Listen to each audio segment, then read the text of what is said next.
দূর থেকে টাওয়াল ফেলে দিয়ে বললাম, নিন ধরুন। যত সব। টাওয়াল ক্যাচ নিয়ে বললেন, এভাবে কেউ টাওয়াল দেয়?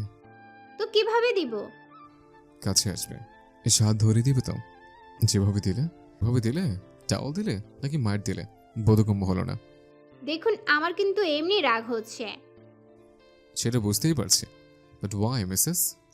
মনে মনে বললাম, এটাও আমাকে বলে দিতে হবে যে কেন রাগ করেছি? বলে বলে শুভেচ্ছা নেব আমি? আমি কি এতই ফেল না? আপনাকে বলবো কেন? সকাল সকাল কি হলো আজ? বুঝেছি, আজ না খেয়ে থাকা লাগবে। শুধু আজ নয়, কতদিন রান্না করব না তার হিসেব নেই। তো বলবে না তুমি কি হয়েছে? জিনাতকে আমি স্বপ্ন দেখব কেন? জিনাতকে স্বপ্ন দেখেছো নাকি? দেখতেও পারো, জিনাত আমার হাত ধরে ঘুরে বেড়াচ্ছে। কি বললেন আপনি? ও, বুঝেছি। তার মানে আপনি এইসব স্বপ্ন দেখেন জিনাতকে নিয়ে? আমি কেন দেখবো? ভাবলাম তুমি দেখছো। সকাল সকাল জিনাতের নাম বললেন কেন? নিশ্চয়ই আপনার আর জিনাতের কোনো চক্কর চলছে। আজ আপনার একদিন কি আমার একদিন। আমার দাদু যে কি খেয়ে আপনার সাথে বিয়ে ঠিক করেছিল, আজ ওই বুড়োর খবর আছে। আল্লাহ মালুম আজ কার কার আর খবর আছে। বলেই উনি খালি গায়ে টাওয়াল পরে বেরিয়ে এলেন। শরীর ভরা পানি, মুক্তার মতো চিকচিক করছে। এভাবেই বেরিয়ে এসে আমাকে ক্রাশ খাওয়ানোর ধান্দা এই লোকের। আমি আর চোখে বারবার তাকিয়ে দেখছি ওনাকে। উনি আমার রাগী মোডের দিকে তাকিয়ে বললেন, বাপরে! বাপরে বললেন কেন? চোখ দেখে। আমার চোখে কি হয়েছে? শুধুই কি রাগ করবে? কিছু একটু পড়তে দাও, শীত লাগছে। আলমারি খুলে নাইটি ছুঁড়ে মেরে বললাম, নিন। উনি ক্যাশ ধরে নাইটি মেলে ধরে বললেন, মাইটি। ওনার চোখে মুখে বিস্ময়। কিছু পড়তে চেয়েছেন তাই দিয়েছি। আপনার সাথে আমার বিয়ে না হওয়াই ঠিক ছিল। উনি বিছানা থেকে সিঙ্গেল কম্বল টেনে গায়ে জড়াতে জড়াতে বললেন, হুম, মোটেও ঠিক না। অনেক ঝামেলা হতো তুমি আমার, অনেক ঝামেলা হতো তুমি আমার না হলে। কি হতো? উনি আমার কাছে এসে কানের সাথে ঠান্ডা ঠোঁট ছুঁয়ে ফিস ফিস করে বললেন, তোমাকে পর আন্দোলন ছেয়ে যেত এই শহর, চারদিকে স্লোগানে মুখরিত হতো, তোমাকে চাই। যত সব পাম দেওয়া কথা। আপনার কাছে আমি মোটেও স্পেশাল না, একটুও বিশেষ কেউ না। কিছু মনে থাকে না আপনার। আজ নাকি এইটুকু বলতেই আচমকা শিউরে উঠলাম। উনি আমাকে পেছন থেকে জড়িয়ে ধরে ওনার কম্বলের ভেতর নিয়ে নিলেন। জামা সরিয়ে ঠান্ডা হাত পেটের চেপে ধরলেন। এমন অদ্ভুত কাজ কেউ করে? সাথে সাথে চেঁচিয়ে উঠলাম, এই শীতে কেউ ঠান্ডা বরফের মতো হাত কারো পেটের উপর রাখে? আমি সাথে সাথে বকাঝকা করে উঠতেই উনি আমাকে থামিয়ে দিলেন। কোমরে পুরুষালী হাতের শক্ত বাঁধন পড়ল। গালে ওষ্ঠ ডুবিয়ে দিলেন। গাঢ়ভাবে নেশালো কণ্ঠে বললেন, আজ নাকি ফাগুন, এটা বলতে চাইছিলে তো? তুমি আমার 12 মাসে ফাগুন, আলাদা ফাগুনের প্রয়োজন নেই আমার। আজ এই শহর কৃষ্ণচূড়ার লাল রঙে সেজেছে, সেজন্য সুন্দর লাগছে। শহরের কাছে নির্দিষ্ট কারণ আছে সুন্দর লাগে, আমার কাছে তোমাকে ভালো লাগার নির্দিষ্ট কোনো কারণ নেই, কোনো ব্যাখ্যা নেই, কোনো যুক্তি নেই। শুধু জানি আমার বসন্তে ফুল ফোটে তোমার নামে। ফাগুন হওয়ায় মন মাতর অদ্ভুত সুবাস নাকে আসে তোমার গ্রানে। ফাগুনের শুভেচ্ছা প্রণয়নে আমি ভুলিনি তোমাকে শুভেচ্ছা জানাতে, শুধু তোমার অভিমান দেখার অপেক্ষা করছিলাম, আদর করে রাগ ভাঙানোর সুযোগ খুঁজছিলাম। আকাশে একখণ্ড সাবানের ফ্যানার মতো সাদা মেঘ, তার মাঝে অর্ধখণ্ডিত চাঁদ, যেন কেউ নিখুঁত হাতে চাঁদকে দ্বিখণ্ডিত করেছে। চারিদিকে জোনাকি পোকার মতো তারা মিটমিট করে জ্বলছে। সেই সাথে চাঁদের সোনালি আলো কিরণ ছড়াচ্ছে ধরণীতে। আকাশ জুড়ে চাঁদ তারার মেলা। আর সেদিকেই ফ্যালফ্যাল করে তাকিয়ে আছে মৃন্ময়, হাতে জ্বলন্ত সিগারেট, নাক মুখ দিয়ে গলগল করে ধোঁয়া ছড়াচ্ছে। একটা রেখে আরেকটা সিগারেট ধরাচ্ছে। একান্তে সময় কাটাতে লেকের পাড়ে গিয়ে বসেছে। বিষাদের যন্ত্রণা একাকী ছাড়া ভোগ করা যায় না। মাঝে মাঝে দীর্ঘ নিঃশ্বাস ছাড়ছে আর আকাশের পানে তাকিয়ে বলছে, তুমি কি কোনোদিন আমার হবে না মায়াবিনী? তুমি আমার না হওয়া প্রেম, না হওয়া ভালোবাসা, যে কাছে আসার আগেই আমাকে পুড়িয়েছে সহস্রবার। যদি আবারই না হবে, তাহলে আবার কেন দেখা হলো আমাদের? কেন এতগুলো বছর পর আবারও আমার সামনে এলে? না পাওয়ার যন্ত্রণা কত ভয়াবহ তুমি বুঝবে না মায়াবিনী। তোরি কি ভাবছে তা কেউ জানে না। এ বিষয়ে তোরি আর কোনো কথা বলেনি, কখনো বলবে কি না কেউ জানে না। তোরি কষ্ট পেয়ে পেয়ে পাথর হয়ে গিয়েছে, তাই প্রেম ভালোবাসার অনুভূতি ওর নেই। বাকিটা আল্লাহ জানে। কেটে গেল আরও কতগুলো দিন। বসন্তের শেষের দিক। শাশুড়ির জামিন হয়েছে দীর্ঘদিন পরে। শাশুড়ির জামিনের ব্যবস্থা রোশন স্যারই করেছেন। সোয়া আর তোরি বলেছে উনি আসলেই এখন অনুতপ্ত। ওশানের প্ররোচনায় যা ভুল করার করেছিলেন। ওনার এই বয়সে জেলে থাকাটা কম শাস্তির নয়। কৃতকর্মের ফল যথেষ্ট পেয়েছেন। এরপরেও না শোধরালে ওনার ব্যাপার। সেদিন জেলখানায় উপস্থিত হয়ে ভীষণ অবাক হয়েছি। সেদিন অটোতে বিরক্ত করা লোকটা জেলে রোশন স্যারকে দেখেই মাথা নিচু করে তাকালো। রোশন স্যার হেসে বললেন, কি চাচা, উত্তেজনা কি একটু কমেছে? না কমলে বলুন। লোকটা মাথা নিচু করে দাঁড়িয়ে আছে। আমি রোশন স্যারের হাত টেনে ধরে বললাম, দাঁড়ান। উনি বললেন, কি ব্যাপার, এখানে আদর শুরু করবো নাকি? এটা পাবলিক প্লেস, মানুষ কেমন হাঁ করে তাকিয়ে আছে দেখো। তাকিয়ে দেখি আশেপাশে সত্যি মানুষ তাকিয়ে আছে। আমি সাথে সাথে হাত ছেড়ে বললাম, অসভ্য লোক। বলছি এই লোককে কিভাবে চিনেন? ওই লোককে চিনব না। রোশন সিদ্দিকীর বউয়ের সাথে অসভ্যতা করবে আর আমি কিছুই বলবো না? যে ফুল আমি কোমলভাবে স্পর্শ করি নষ্ট হওয়ার ভয়, সে ফুলও ছিঁড়তে চেয়েছিল। কিন্তু আমি তো আপনাকে কিছুই বলিনি, কিভাবে জানলেন? জানতে হয় বুঝলে। না, বলুন না প্লিজ। সেদিন তুমি চলে আসার পর ওখানকার মানুষ আমাকে ফোন দিয়েছিল। আমার ইচ্ছে ছিল ওর চোখ দুটো উপরে ফেলার, কিন্তু এতে পুলিশ আমায় ধরে নিয়ে যেত। তোমার থেকে আলাদা থাকা লাগতো। একদমই ইম্পসিবল ব্যাপার যে তোমাকে ছাড়া একটা দিন আলাদা থাকবো। এই পৃথিবীতে রোজ রোজ আসা হবে না। একবার এসছি আর আর এক জীবন তোমার সাথে কাটিয়ে দিতে চাই। তারপর? প্রচুর মারলাম, মেরে জেলে ঢোকালাম। আমাকে তো বলেননি।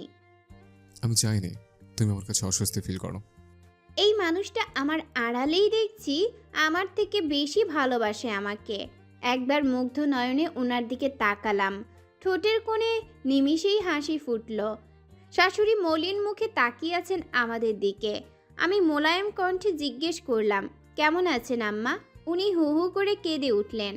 শাড়ির আঁচলে মুখ ঢাকলেন। রোশন স্যার ওনার আম্মার দুই বাহুতে হাত রেখে বললেন, অনেক বুঝিয়েছি আম্মা, আমার কথা রাখো নে। আজ কি হতো আমার কথা শুনলে? ওশানের সংকেত দিয়ে কি পেলে আম্মা? পাপ করে কেউ কখনো পার পায় না। তুমি আমার আম্মা, আমাকে পেটে ধরেছ। তোমার প্রতি আমার সম্মানের ভালোবাসা সবই আছে, তবে আম্মা না হলে হয়তো আমি মুখও দেখতাম না কখনো। শাশুড়ি হু হু করে আবারও কেঁদে দিলেন। আমি রোশন স্যারকে দাঁত কিরমির করে বললাম, এসব বলছেন কেন? এমনিই আমার খারাপ লাগছে। শাশুড়ির ওই করুণ মুখটা দেখে সত্যি খারাপ লাগছে। শাশুড়ি এখন তার বাবার বাড়িতেই আছেন। শুকিয়ে কাঠ হয়ে গিয়েছেন। আগের মতো সেই তেজ অহংকার কিছুই আর নেই। যদিও আমরা বলেছিলাম আমাদের এখানে এসে থাকতে, তবে উনিই রাজি হননি। আর ওইদিকে শ্বশুর বলেছেন শাশুড়ি আমাদের কাছে এসে থাকলে উনি কোনোদিন আমাদের কাছে এসে থাকবেন না। তাছাড়া শ্বশুর এই বয়সে শাশুড়িকে ডিভোর্স দিতে চাচ্ছেন। প্রতিটা মেয়েই তার স্বামীকে ভালোবাসে।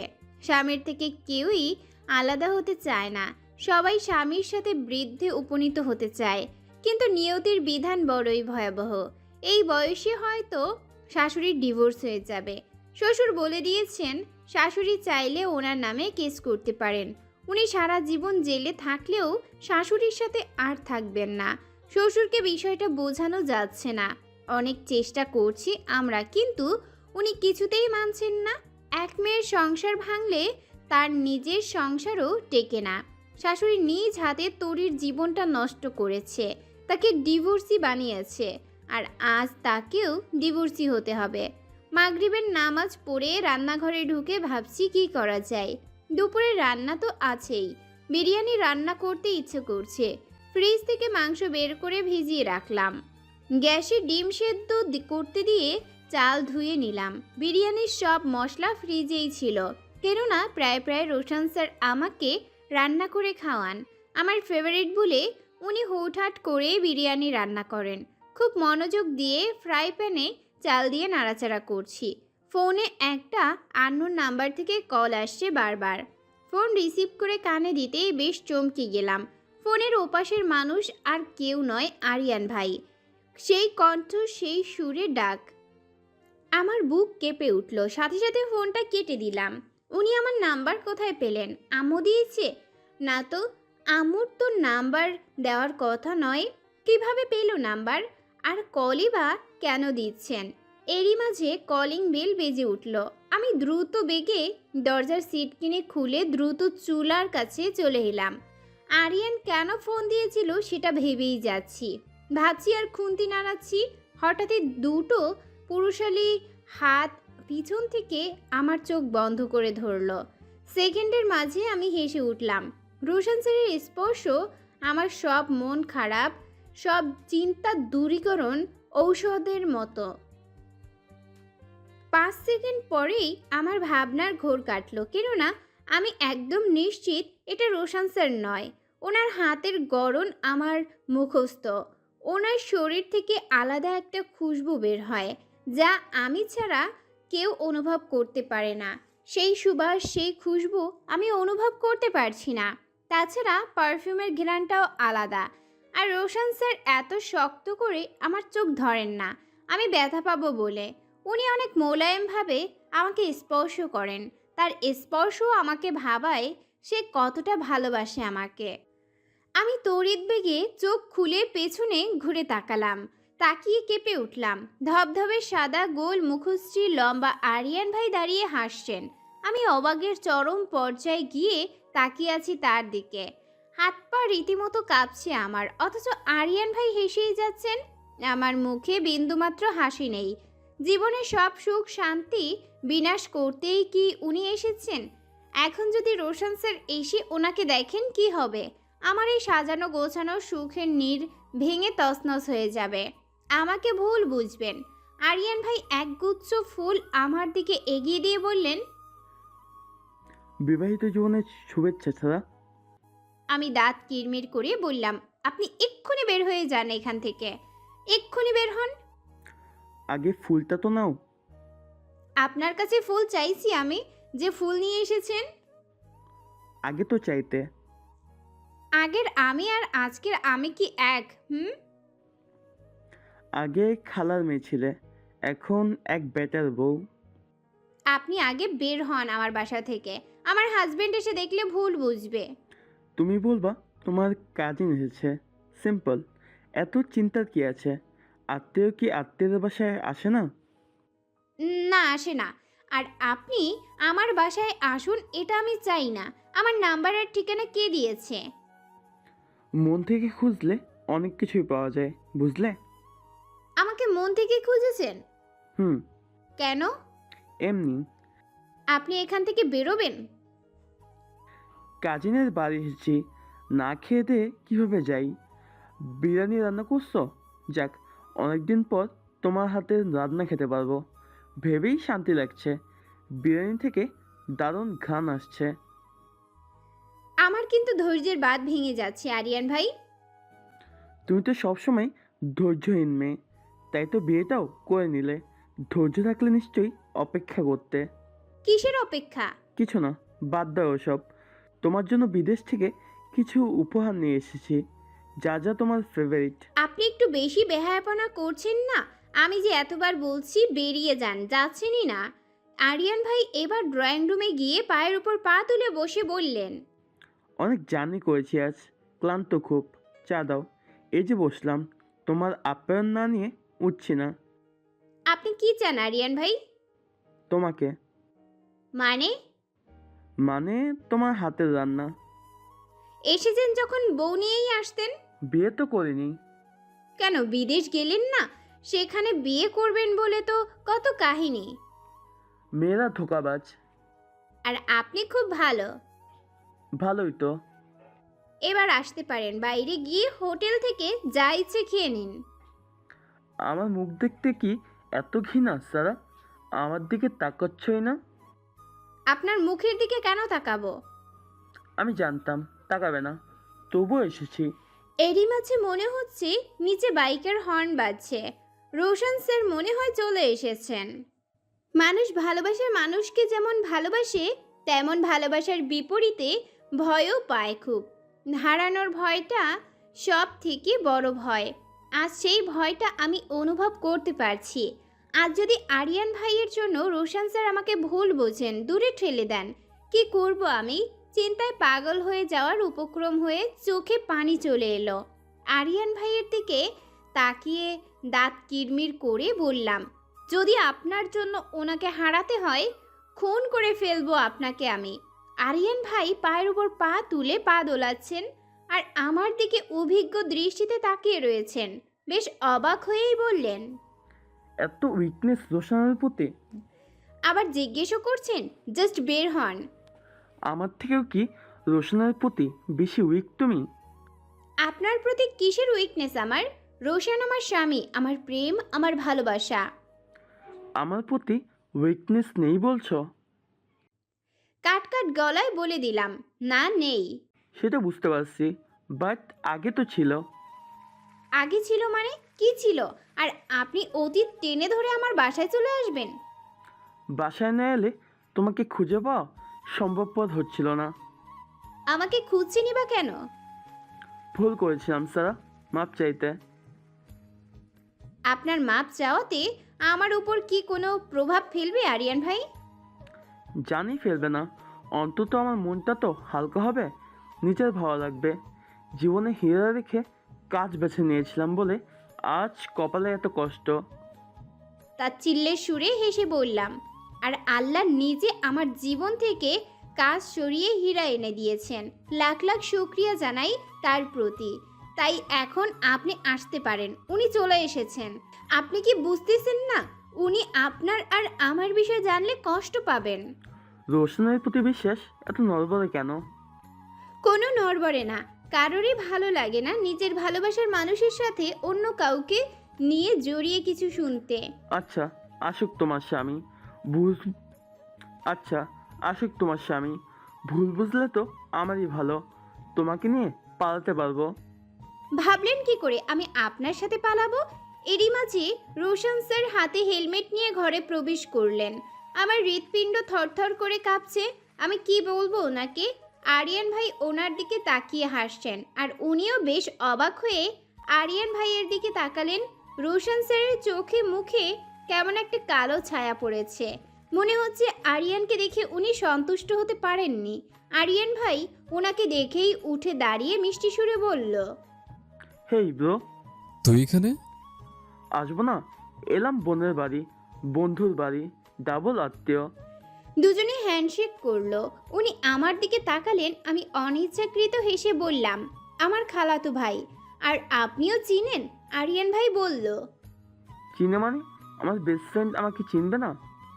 ওহ তাই বলুন, আপনার পূর্ব পরিচিত? আরিয়ান ভাই বললেন। ভাই আমি এসেছি ধরেই তোর বউ মানে আমার খালাতো বোন বলছে বের হয়ে যান। আমার জামাই এসে আস্ত একটা বেটা মানুষ দেখলে ভুল বুঝবে। ও যত রেগে যাচ্ছিল আমার তো ভালো লাগছিল, ইচ্ছে করতো লাগিয়ে দিচ্ছিলাম। ইচ্ছে করেই বলিনি যে তার মিস্টার হাজব্যান্ড আমার বন্ধু। উনি আমার দিকে তাকিয়ে বললেন, তুমি এভাবে কাঁপছো কেন? শরীর খারাপ করছে? না। তুমি তো ঠিকমতো কথা বলতে পারছো না, গলাও কাঁপছে, কিন্তু কেন? জানি না জ্বর আসবে কি না। আচ্ছা চলো রুমে চলো। উনি আরিয়ান ভাইয়ের দিকে তাকিয়ে স্বভাব সুলভ হেসে বললেন। বসো, আসছি। উনি আমার দুই বাহুতে হাত রেখে রুমে নিয়ে গেলেন। দরজা লাগিয়ে দিয়ে বললেন, কি হয়েছে? আরিয়ান কিছু বলেছে? তোমার চোখে মুখে এত ভয় কেন? আর এইভাবে কাঁপছো কেন? আমি ফ্যাল ফ্যাল করে ওনার দিকে তাকালাম। দু চোখ ভরা পানি বেসামাল ভাবে কেঁদে দিলাম। আমাকে কাঁদতে দেখে উনি বেশ অবাক হলেন। সাথে সাথে আমাকে জড়িয়ে ধরে বললেন, বলো কি হয়েছে, আমাকে খুলে বলার চেষ্টা করো। আমাকে আপনি কখনো ছেড়ে দিবেন না তো? আমি তাহলে মরেই যাব। এসব কি কথা? আমি তোমাকে কেন ছেড়ে দেব? আই লাভ ইউ শ্যাম সুন্দর পুরুষ। আমার জীবনে আগে পরে কেউ ছিল না, কেউ নেই। আপনি ছাড়া আর কেউ নেই আমার। আপনাকে আমি প্রচণ্ড ভালোবাসি। আমার উপর রাগ হলে আমাকে মরে যেতে বলবেন, আমি হাসি মুখে মেনে নেব, কিন্তু ছেড়ে যাবেন না, আমি সহ্য করতে পারবো না। উনি আমাকে শক্ত করে জড়িয়ে ধরে কপালে চুমু দিয়ে বললেন, এসব কেন বলছো? কেউ যদি আমার নামে ভুলভাল বলে আপনি কিন্তু বিশ্বাস করবেন না। কি কি বলবে বলে তো? আরিয়ান ভাই এসেছেন না, উনি অনেক কিছু বলতে পারে। কি বলবে সে? আর আমাদের ট্রাস্ট করবোই বা কেন? যদি বলে ওর সাথে আমার রিলেশন ছিল, আসলে ছিল না কিন্তু। আচ্ছা, কি ঘটনা বলো তো? আপনি ভুল বুঝবেন তাহলে। না, বুঝবো না। আমাদের কাজিনদের মধ্যে আরিয়ান ভাই একটু বেশি সুদর্শন ছিল দেখতে। আমার খুব ভালো লাগতো ওনাকে। আমার কিশোরী মনে একসময় ভীষণ তোলপাড় হয়েছিল ওনার জন্য। আমার ওই ভালো লাগা ফ্যামিলির কেউ বুঝতো কিনা জানি না, হঠাৎ শুনি ওনার সাথে আমার বিয়ে ঠিক করেছে। খালা খালু আর আম্মু বাবা, আম্মুর ছেলে নেই বলে বোনের ছেলের সাথে আমার বিয়ে দিতে চেয়েছিল। দুই ফ্যামিলি ভীষণ খুশি ছিল এই বিয়ে নিয়ে। যাকে পছন্দ করি তার সাথে বিয়ে ঠিক। আনন্দে কয়েক রাত ঘুমোতে পারিনি আমি। খালা আমাকে হাতে একটা রিংও পরিয়েছিল। আমি তখন ইন্টার পরীক্ষা দিয়েছি মাত্র। সেই দিন আরিয়ান ভাইদের বাড়ি একটা অনুষ্ঠান ছিল। আরিয়ান ভাইয়ের বোনের ছেলে হয়েছিল। সেই অনুষ্ঠানে আমরা গিয়েছিলাম। খালা আরিয়ান ভাইকে রুমে ডেকে বলেছিলেন, আরিয়ান, বিদেশে যাওয়ার আগে কিন্তু বিয়েটা করে যেতে হবে। বিয়ে এখনই আম্মা? হ্যাঁ, আমরা সাহারার সাথে তোমার বিয়ে ঠিক করেছি। হোয়াট? সারা?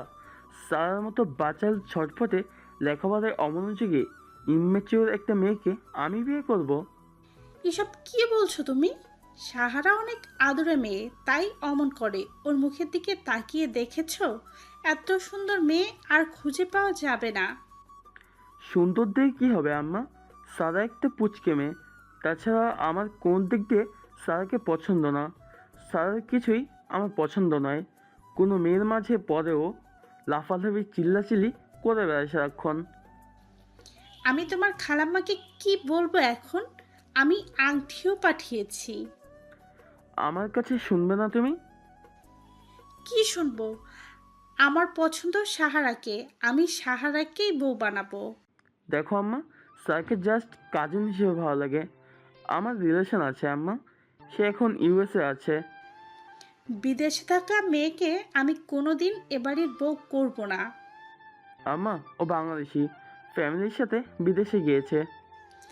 যার সাথে গেছে যাক, আমার কিচ্ছু জানার নেই। আমি সাহারাকে চাই এ বাড়িতে। ভালোভাবে তাকিয়ে দেখেছিস মেয়েটা কত সুন্দর? আম্মা, দেজিকে দেখলে তুমি বুঝতে কত সুন্দর। ওইসব ডেইজি মেজি আমি মেনে নিব না। আমার বোনের সাথে আমার সম্পর্ক নষ্ট হলে তোমাকে ত্যায্য করব। খালা আর আরিয়ান ভাই ব্যাপক ঝগড়া করে রুম থেকে বেরিয়ে এলেন। আর বাইরে এসেই দেখলেন দরজার পাশে আমি দাঁড়িয়ে আছি।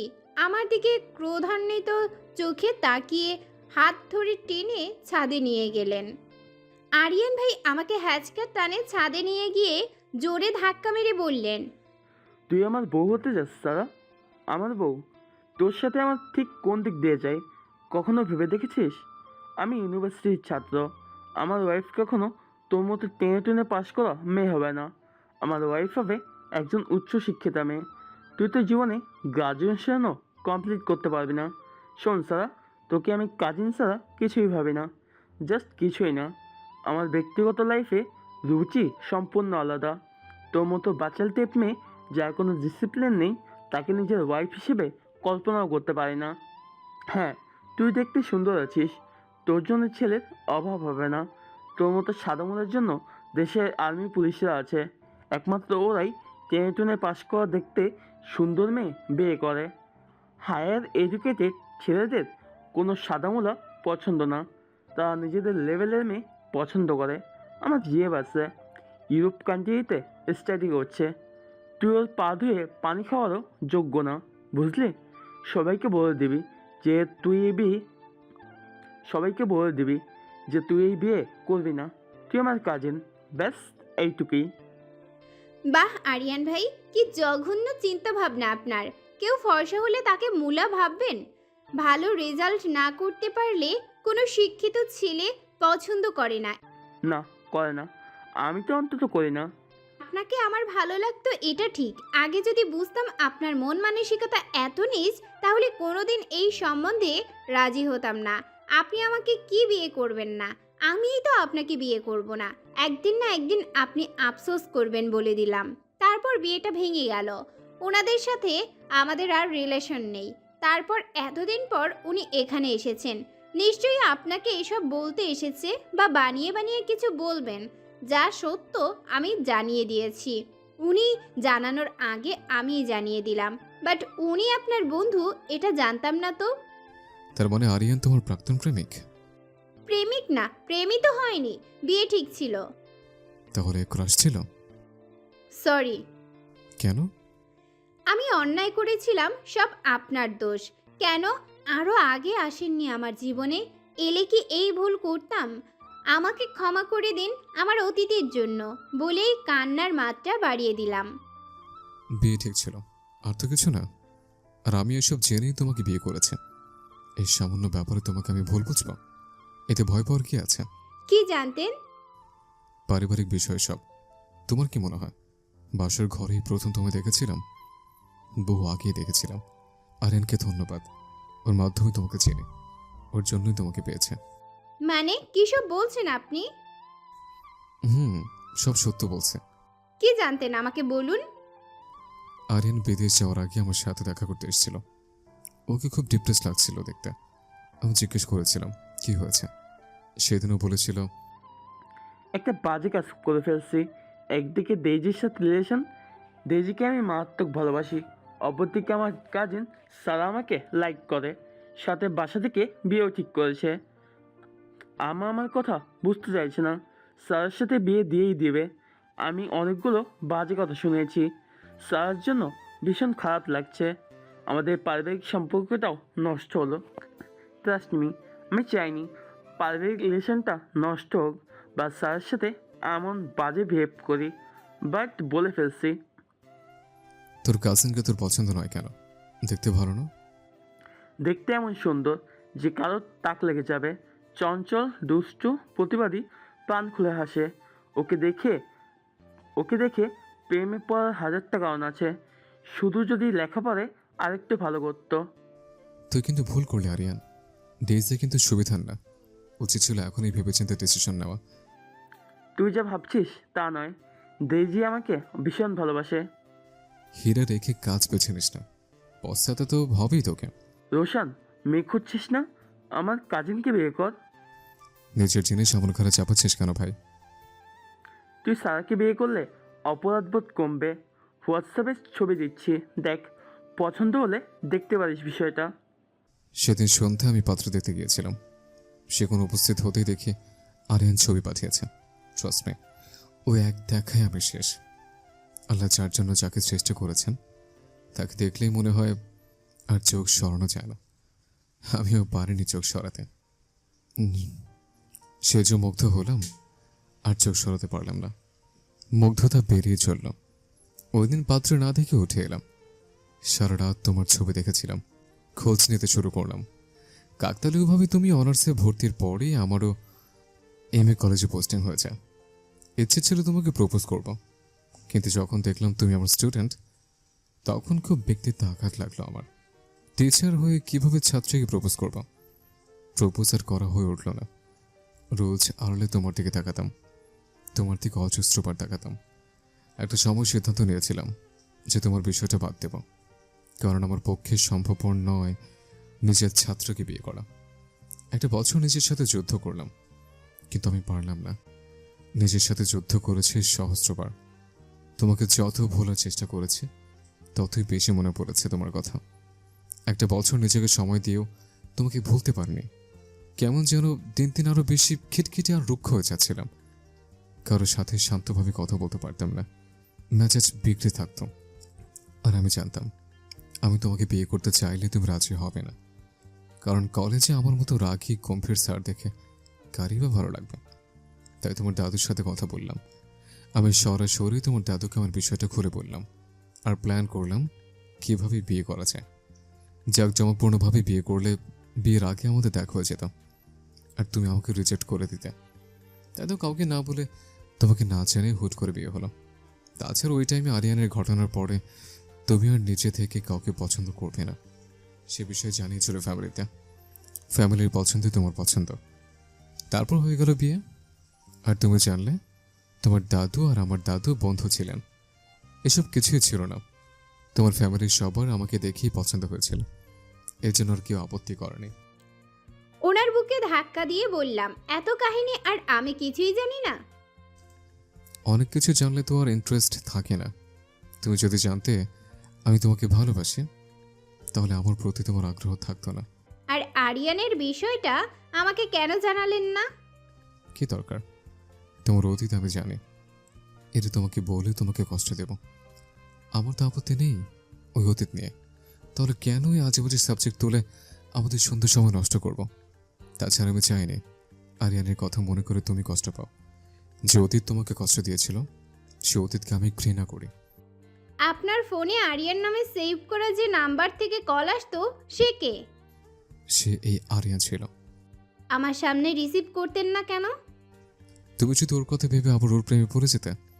যতই হোক, কালো ছেলের প্রতিদ্বন্দ্বী যখন আরিয়ানের মতো সুদর্শন ছিলে, তখন ভয় তো থাকেই। কে সুদর্শন? আরিয়ান? হুম। দেখুন, আপনার থেকে সুদর্শন পুরুষ এই দুনিয়াতে নেই। আরিয়ান কোন দিক দিয়ে আপনার থেকে সুন্দর? সব দিক দিয়ে। ফর্সা, লম্বা, স্মার্ট। আপনি নিজেও জানেন না আমার চোখে আপনি কতটা সুদর্শন পুরুষ। এত সুন্দর পুরুষ এই জীবনে দ্বিতীয়টা দেখিনি। সে তো তুমি আমাকে সান্ত্বনা দিচ্ছ। হৃদয়ের চোখ দিয়ে দেখেছি আপনাকে, ভালোবাসার চোখ দিয়ে দেখেছি আপনাকে। ভালোবাসার চোখ জানে তার প্রিয় মানুষ কত সুন্দর। আমি জানি তোমার চোখে আমি সুন্দর। আর এইভাবে অকারণে কাঁদবে? আমি ভয় পেয়েছিলাম। তুমি আমার অর্ধাঙ্গিনী সারা, আমার বাম পাঁজরের হাড় তুমি। জীবনে যত দুঃখ কষ্ট যত খারাপ আছে আমার কাছে শেয়ার করবে। ভুল বোঝাবুঝি কোনো সমাধান নয়। স্ত্রীর সমস্যা স্বামী বুঝবে, স্বামীর সমস্যা স্ত্রী বুঝবে। দুজনের মাঝে কোনো গোপনীয়তা রাখা ঠিক নয়। আমাদের সম্পর্ক এমন সম্পর্ক যেখানে দুজনে একসাথে হেসে কথা বললেও সব হয়। সেখানে ভুল বোঝাবুঝির প্রশ্নই আসে না। সারা জীবন তোমাকে হাসাতে চাই, তোমার সাথে হাসতে চাই। তোমার ভালো খারাপ সব আমাকে বলবে। তোমার সব কিছু অ্যাকসেপ্ট করে ভালোবাসার ক্ষমতা আমার আছে। বাইরে বেরিয়ে দেখি কিচেনে আরিয়ান ভাই বিরিয়ানি নাড়াচাড়া করছে। আমাদের দুজনকে দেখে উনি মৃদু হেসে বললেন, তোমাদের বিরিয়ানি খাওয়া হলো? আমি তার কথা শুনে ড্যাব ড্যাব করে তাকিয়ে রইলাম। রোশন স্যার আমার দিকে তাকিয়ে আবার আরিয়ান ভাইয়ের দিকে তাকিয়ে বললেন, রান্না করছিস? রান্না না করলে হবে? তোমরা তো অন্য বিরিয়ানি খাচ্ছিলে ভেতরে। আমার তো আর বিরিয়ানি খাওয়ার সুযোগ তো নেই, তাই ওই বিরিয়ানি রক্ষা করছি। আরিয়ান ভাইয়ের কথা শুনে আমি বেশ লজ্জা পেলাম। কি অসভ্য কথা! উনি আমাকে বললেন, সারা তুমি দেখো, আমি আরিয়ানের সাথে কথা বলি। আচ্ছা। ওনারা দুজন সোফায় বসে গল্প করছেন। আমি বিরিয়ানি নামিয়ে রেখে চা করতে দিলাম। কান রয়েছে ওনাদের কথাবার্তার দিকে। আরিয়ান ভাই বলছেন, আমার ফোন নাম্বার ব্লক লিস্টে রেখেছিস কেন রোশন? আর তুই ফোন তুলিস না কেন? নাহলে সারা বলছে যেতাম, আর আমি চাচ্ছিলাম না সারা নতুন করে এসব ভেবে কষ্ট পাক। আরেকটিবার স্যারের কাছে ক্ষমা চাওয়ার জন্য কথা বলতে চেয়েছিলাম। তুই দিলি না কেন? কী ভেবেছিলি আমি স্যারকে কেড়ে নেব, মা নতুন করে স্যারকে পাওয়ার চেষ্টা করব? না, সেসব ব্যাপার না। আমি জানি সেসব ব্যাপারে। স্যার কি এমন মেয়ে যে আমি চাইলেই আমার কাছে আবার চলে আসবে? ভয় পাচ্ছিলি তাই না রোশন? মিথ্যা বলবো না, পাচ্ছিলাম। আমি কোনোভাবে চাচ্ছিলাম না সারা তোর সাথে যোগাযোগ করুক। যদি পুরনো অনুভূতি জেগে ওঠে। অ্যাকচুয়ালি আমি সারাকে ছেড়ে ভীষণ অসহায়। আমি তোর সংসার ভাঙতাম না রোশন, কখনোই না। এমন ইচ্ছে আমার ছিল না। তবে সত্যি আজ অবাক হয়েছি। সারার চোখে আমি তোর জন্য যে ভালোবাসা আর ভয় দেখেছি তা আমার জন্য কোনো দিন দেখিনি। আমার জন্য ছিল জাস্ট ভালো লাগা, এর বাইরে কিছুই না। আমি ওর সাথে খারাপ ব্যবহার করেছিলাম, তাই অনুতপ্ত। একটাবার ক্ষমা চাওয়ার জন্য কথা বলতে চাইছিলাম। বুঝলাম। তো ডেইজি কোথায়? সব মেয়ে তো সারার মতো ভালোবাসে না ভাই। আমি ভুল করেছিলাম, আমাকে নিঃস্ব করে অন্য একজনের সাথে পালিয়ে গেল। আরিয়ান, আমরা হিসেবে অনেক ভুল করে অনেক সময়। সব শিক্ষিত মেয়ে যে ভালো হবে সেটা নয়, সব সুন্দরী মেয়ের যে চরিত্র খারাপ সেটা নয়, সব সুন্দরী মেয়েরা যে ছেলেদের মন নিয়ে খেলা করে সেটা নয়, সব কালো মেয়ে যে ভালো চরিত্রের হয় এটাও কিন্তু নয়। সব শ্রেণীর মানুষই দুনিয়াতে আছে, তবে আমাদের খুঁজে খুঁজে বেছে নিতে হবে জীবনের প্রেয়সীকে। গায়ের রং, শিক্ষা, ধনী, গরিব এসব বিচার করে ভালোবাসা যাবে না। আজ আমি সেটা বুঝতে পারছি রোশন। আমি চা নিয়ে টি টেবিলে রাখলাম। আরিয়ান ভাইয়েরটা টেবিলে রেখে দিলাম আর ওনারটা ওনার হাতে দিলাম। আরিয়ান ভাই বোধহয় একটু অপমান বোধ করলেন, তবুও হাসলেন, হেসে বললেন, এখন তুমি চা বানাতে পারো সারা? আরিয়ান ভাইয়ের কথা শুনে আমি রোশন স্যারের দিকে তাকালাম। কেমন যেন অস্বস্তি ফিল হচ্ছে। রোশন স্যার বুঝতে পারলেন বিষয়টা, চায়ে চুমুক দিয়ে বললেন। ও এখন সব পারে। আরিয়ান ভাই কেমন যেন তীক্ষ্ণ দৃষ্টিতে তাকিয়ে আছেন আমার দিকে। তাকানোতে অন্য কিছু আছে, এভাবে আগে উনি আমার দিকে তাকাননি কখনো। আমি জায়গা পরিবর্তন করলাম, ডাইনিংয়ে খাবার এনে রাখছি। রোশন স্যারের ফোনে কল এসেছে। উনি ফোন নিয়ে ব্যালকনিতে গেলেন। এই সময়ে আরিয়ান ভাই বললেন, আমি সাদা মোলা এটা জানতাম, বাট এত অপূর্ব সৌন্দর্য আমার চোখ কেন খেয়াল করলো না সারা? এইসব বলার মানে কি এখন আরিয়ান ভাই? আমার কথা শুনলে কি রাগ হচ্ছে তোমার? সেটা আপনার বুঝে নেওয়া উচিত। রাগ হচ্ছে নাকি ভালো লাগছে? আই এম সরি সারা, সেদিন আমি ভুল করেছিলাম, তোমাকে কষ্ট দিয়েছিলাম। ভাগ্যিস দিয়েছিলেন, না হলে এই চমৎকার মানুষকে কোথায় পেতাম? কারো পৌষ মাস, কারো সর্বনাশ। আমি কোনো কথা বললাম না। আরিয়ান ভাইয়ের কথার ইঙ্গিত বুঝলাম। আরিয়ান ভাই আবারও বললেন, তোমাকে নিজেই আমার লাইফ থেকে সরিয়ে দিয়েছিলাম, অথচ নিজেই তোমাকে না পাওয়ার যন্ত্রণায় ছটফট করেছি। কি অদ্ভুত তাই না? নিয়তি এমনই। তবে তোমাকে মুখ ফুটে চাওয়ার অধিকার আর নেই, চাইবও না।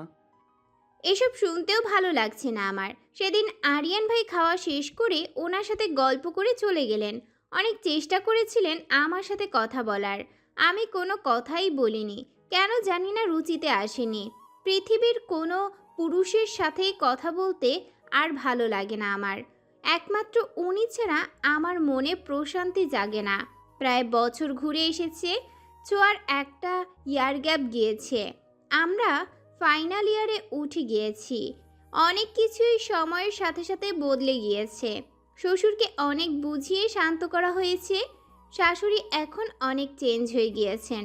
শ্বশুর শাশুড়ি আর দাদু এখন আগের বাড়িতেই আছেন। রোশন স্যার একটা মেয়েকে ঠিক করে দিয়েছেন শাশুড়ির কাজে সাহায্য করার জন্য। যদিও আমাদের সাথে থাকতে বলেছি, কিন্তু ওনারা বলেছেন 2-4 বছর পর থেকে আমাদের সাথে থাকবেন। আমাদের একান্তে সময় কাটাতে দেওয়ার জন্য আমাদের সাথে এসে থাকছেন না। রোজ বৃহস্পতিবার বাড়িতে যাই আর শনিবার রাতে ফিরে আসি।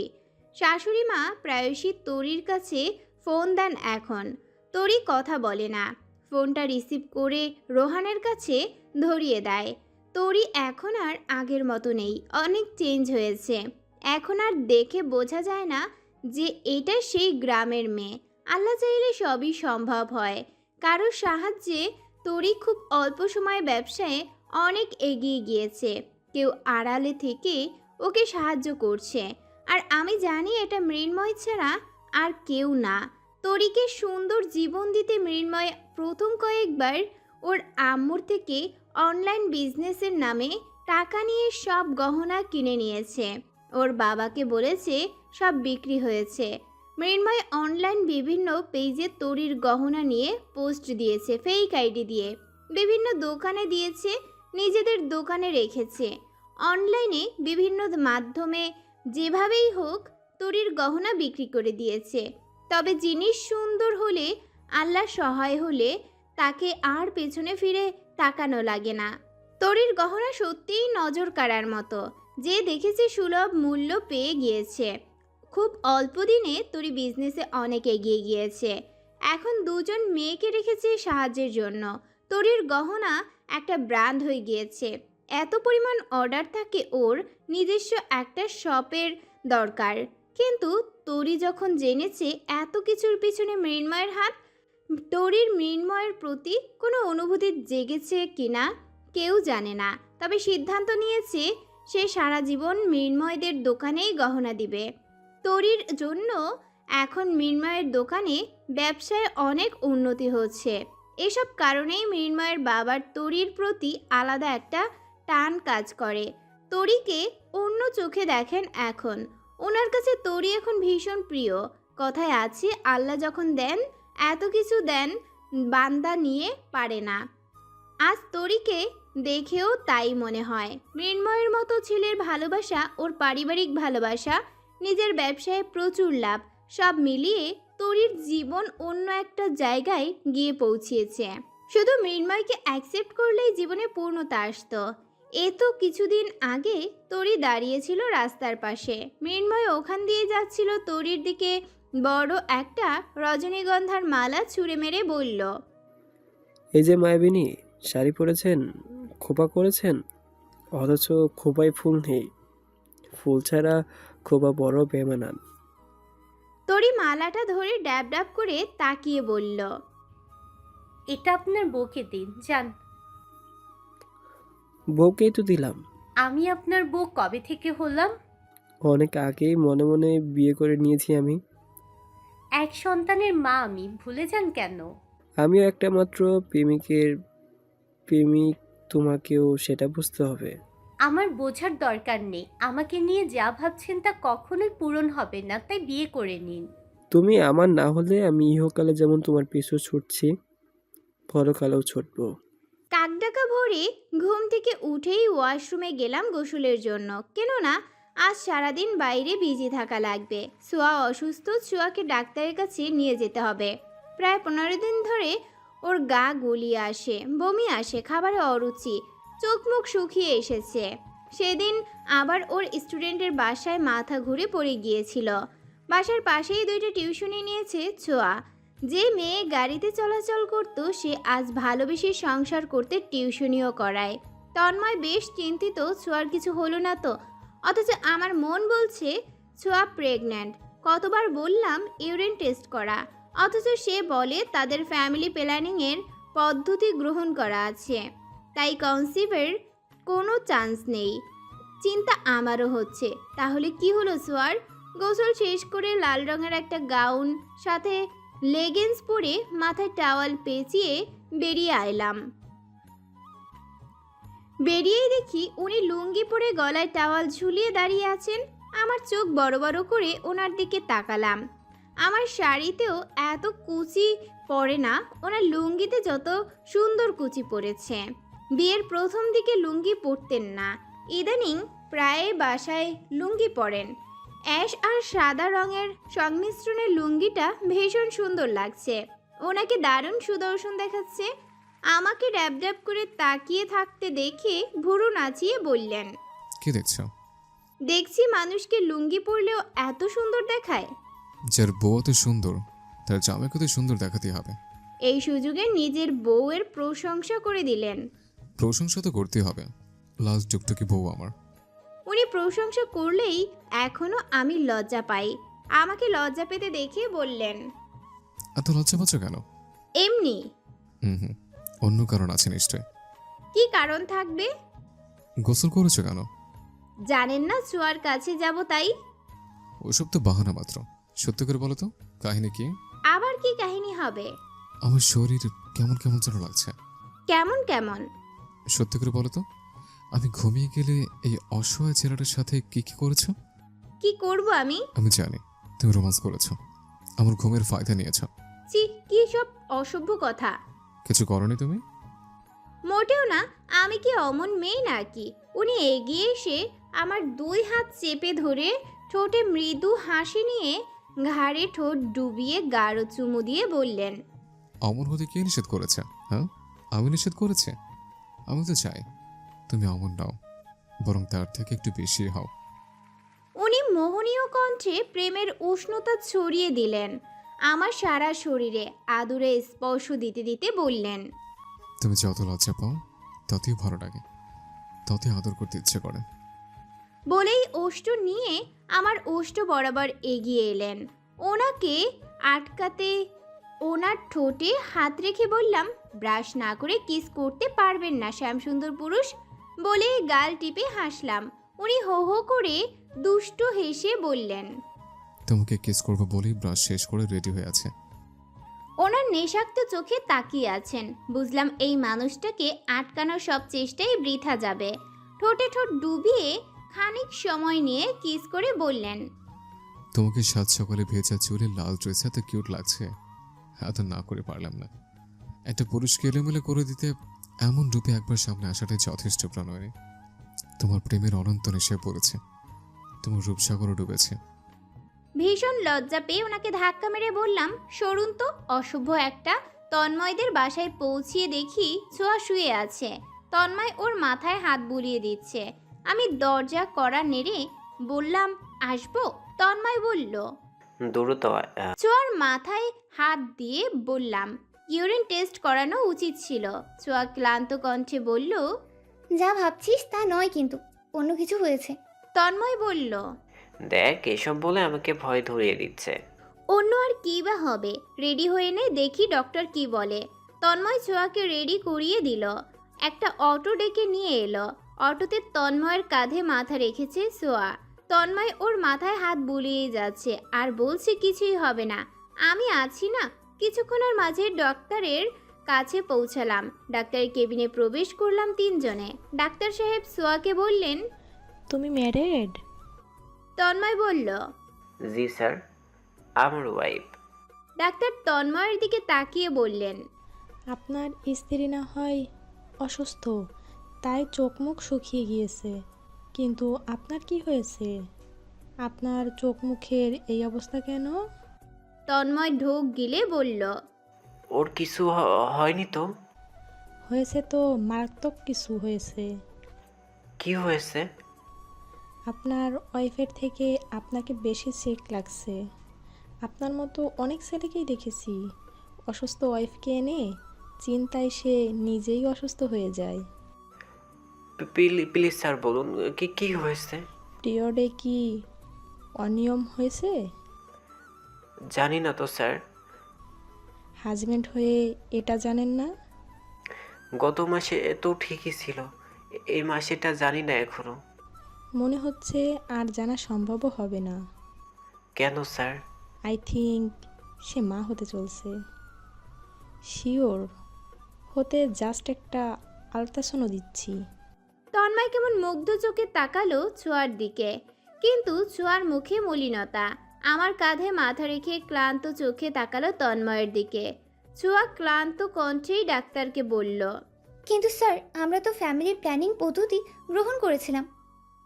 ডাক্তার হেসে বললেন, ফ্যামিলি প্ল্যানিং পদ্ধতিতেও মিস হয়ে যায়। এমন উদাহরণ বহুত আছে। যাকে সৃষ্টিকর্তা পাঠাবেন তাকে আটকানোর সামর্থ্য মানুষের তৈরি ফ্যামিলি প্ল্যানিংয়ে নেই। আমি তো অনেক সতর্ক ছিলাম।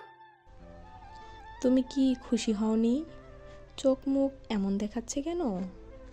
খুশির থেকে টেনশন বেশি। যাকে দুনিয়াতে আনবো তাকে যদি ঠিকভাবে মানুষ করতে না পারি, কারণ আমরা দুজনেই স্টুডেন্ট। তন্ময় ছোঁয়ার দিকে তাকিয়ে বলল, এসব কি বলছো তুমি? এসব কি বলছো তুমি? মানুষ করতে পারবো না মানে? তন্ময় মৃদু হেসে বলল, আমি পারবো। ডাক্তার বললেন, তোমরা ঠিক করেছো। আমিও মেডিকেলে পড়ার সময় ফার্স্ট ইয়ারেই বিয়ে করেছিলাম। মেডিকেল শেষ করতে করতে 2টা বাচ্চার মা হয়ে গিয়েছি। মাঝে মাঝে ফিনান্সিয়াল সমস্যা হতো, তবুও ভালো লাগতো। ছোঁয়ার মুখের মলিনতা কমছে না, অথচ তন্ময়কে অনেক এক্সাইটেড লাগছে। তন্ময়ের চোখ মুখ জুড়ে একরাশ খুশি বিদ্যমান। ছেলে মানুষ বাবা হওয়ার খবর শুনলে এত খুশি হয় তন্ময়কে না দেখলে বুঝতাম না। এই বেকার জীবনে নিজেদেরই চলে না, সেখানে আরেকটি বাচ্চা দুশ্চিন্তার বিষয়। অথচ তন্ময়কে আজ পৃথিবীর শ্রেষ্ঠ সুখী পুরুষ বলে মনে হচ্ছে। সোয়ার আল্ট্রাসাউন্ডও চলছে। যে ডক্টর আল্ট্রাসোনোগ্রাম করছেন তিনি হেসে বললেন, পেটে তো বাচ্চা খুব অল্প দিনের। তন্ময় অতি আনন্দে বলে উঠল। ও ইয়েস। সাথে সাথে ওর মাকে ফোন দিয়ে জানালো, মৃন্ময় আর দেবকেও জানালো। আমি ওদের দুজনকে শুভকামনা জানালাম। ডাক্তারের ওখান থেকে আসার পর থেকেই ছোঁয়া কেমন চিন্তিত। তন্ময় ছোঁয়ার কপালে চুমু দিয়ে বলল, আমি আছি না, কিসের চিন্তা? বাচ্চা ছাড়া জীবনটা অপরিপূর্ণ থাকে। সো আই এম রিয়েলি অনেক হ্যাপি। এত বেশি হ্যাপি বোঝাতে পারবো না তোমাকে। রিজিকের মালিক আল্লাহ, আমরা না, উপরেও আল্লাহ। আর তুমি দেখবে আমাদের বাচ্চাকে আমাদের বেস্টটা দিয়ে মানুষ করব আমরা। আমাদের প্রতিষ্ঠিত হওয়া গল্প আমার বাচ্চাও দেখবে। আমরা তিনজন একসাথে জীবন যুদ্ধ করব। আমি মুগ্ধ হয়ে দেখছি ওদের কথাবার্তা। জীবনে ভালো থাকতে কি খুব বেশি কিছু লাগে নাকি? তন্ময়ের মতো একটি ছেলেই যথেষ্ট। রাস্তার পাশে তাজা রজনীগন্ধা ফুলের মালা বিক্রি করছে। তন্ময় অটো থেকে নেমে 150 টাকা দিয়ে একটি মালা কিনল। তন্ময়দের বাসায় ঢুকতেই বিশাল বড় পুকুর আছে। পুকুর পাড়ে বসার জায়গা আছে। তন্ময় বলল, সোয়া, বাসায় পরে যাব, আগে চলো ওখানে বসে। কেন? একান্তেই তোমার সাথে একটু সময় কাটাবো বলে। আমি বললাম, এই যে নতুন মা বাবা, আমি আসি। একান্ত ঘনিষ্ঠ মুহূর্তে থাকতে চাচ্ছি না। কই যাবি? থাক না তুই। আমি এদিক দিয়ে ঘুরে দেখছি, তোরা বস। আমি চারিদিক ঘুরে দেখছি, খারাপ না জায়গাটা, ভালোই। তন্ময় ছোঁয়ার হাত শক্তভাবে ধরে বলল, তুমি আমার সন্তানের মা হতে চলেছো সোয়া। তুমি আমার প্রথম ভালোবাসা। তোমার থেকেই জন্ম নিবে আরও একটা ভালোবাসা। ক্ষমতা থাকলে এই বিশ্বের সব থেকে দামি উপহার এনে তোমার পায়ে হাজির করতাম, সেটা সম্ভব নয়। তাই এই পৃথিবীর সব থেকে মহামূল্যবান নিখুঁত ভালোবাসা তোমাদের সমর্পণ করছি। কথাটা বলেই রজনীগন্ধার মালাটা ছোঁয়ার হাতে পরিয়ে দিল। ছোঁয়া তন্ময়ের বুকে মাথা রেখে বলল, ভয় হচ্ছে। ভয় নেই, আমি আছি। বিকেলে বাসায় ফিরে বসে আছি। উনি মনোযোগ দিয়ে ক্রিকেট খেলা দেখছেন। আমাকে অস্থির দেখে বললেন, স্যার, কি হয়েছে? কি হবে? মানুষ দুদিন বিয়ে করতে পারেনি, মা বাবা হয়ে যাচ্ছে, আর আপনি বুড়ো হয়ে যাচ্ছেন, সেসব কোনো চিন্তাই নেই। উনি ভুরু উঁচিয়ে তাকিয়ে বললেন, আচ্ছা, এই ব্যাপার। কাছেই তো আসতে দাও না, বাচ্চাকে আকাশ থেকে পড়বে। একদম মিথ্যা বলবেন না, বুঝেছেন? এত রেগে যাচ্ছে কেন? আমি চাচ্ছি আপনি বাবা হন। আপনার বাবা হওয়া উচিত। আচ্ছা, হবো। এদিকে এসো তো, কাছে এসো তুমি। কি বলবেন বলুন? একটা গান শোনো তো, বাংলাদেশ জিতে যাচ্ছে, এই আনন্দে একটা গান শুনতে চাই। মাঝে মাঝে আমার মাথায় প্রচুর দুষ্টুমি চাপে। দুষ্টুমি চাপলে সেটা প্রয়োগ না করলে ভালো লাগে না।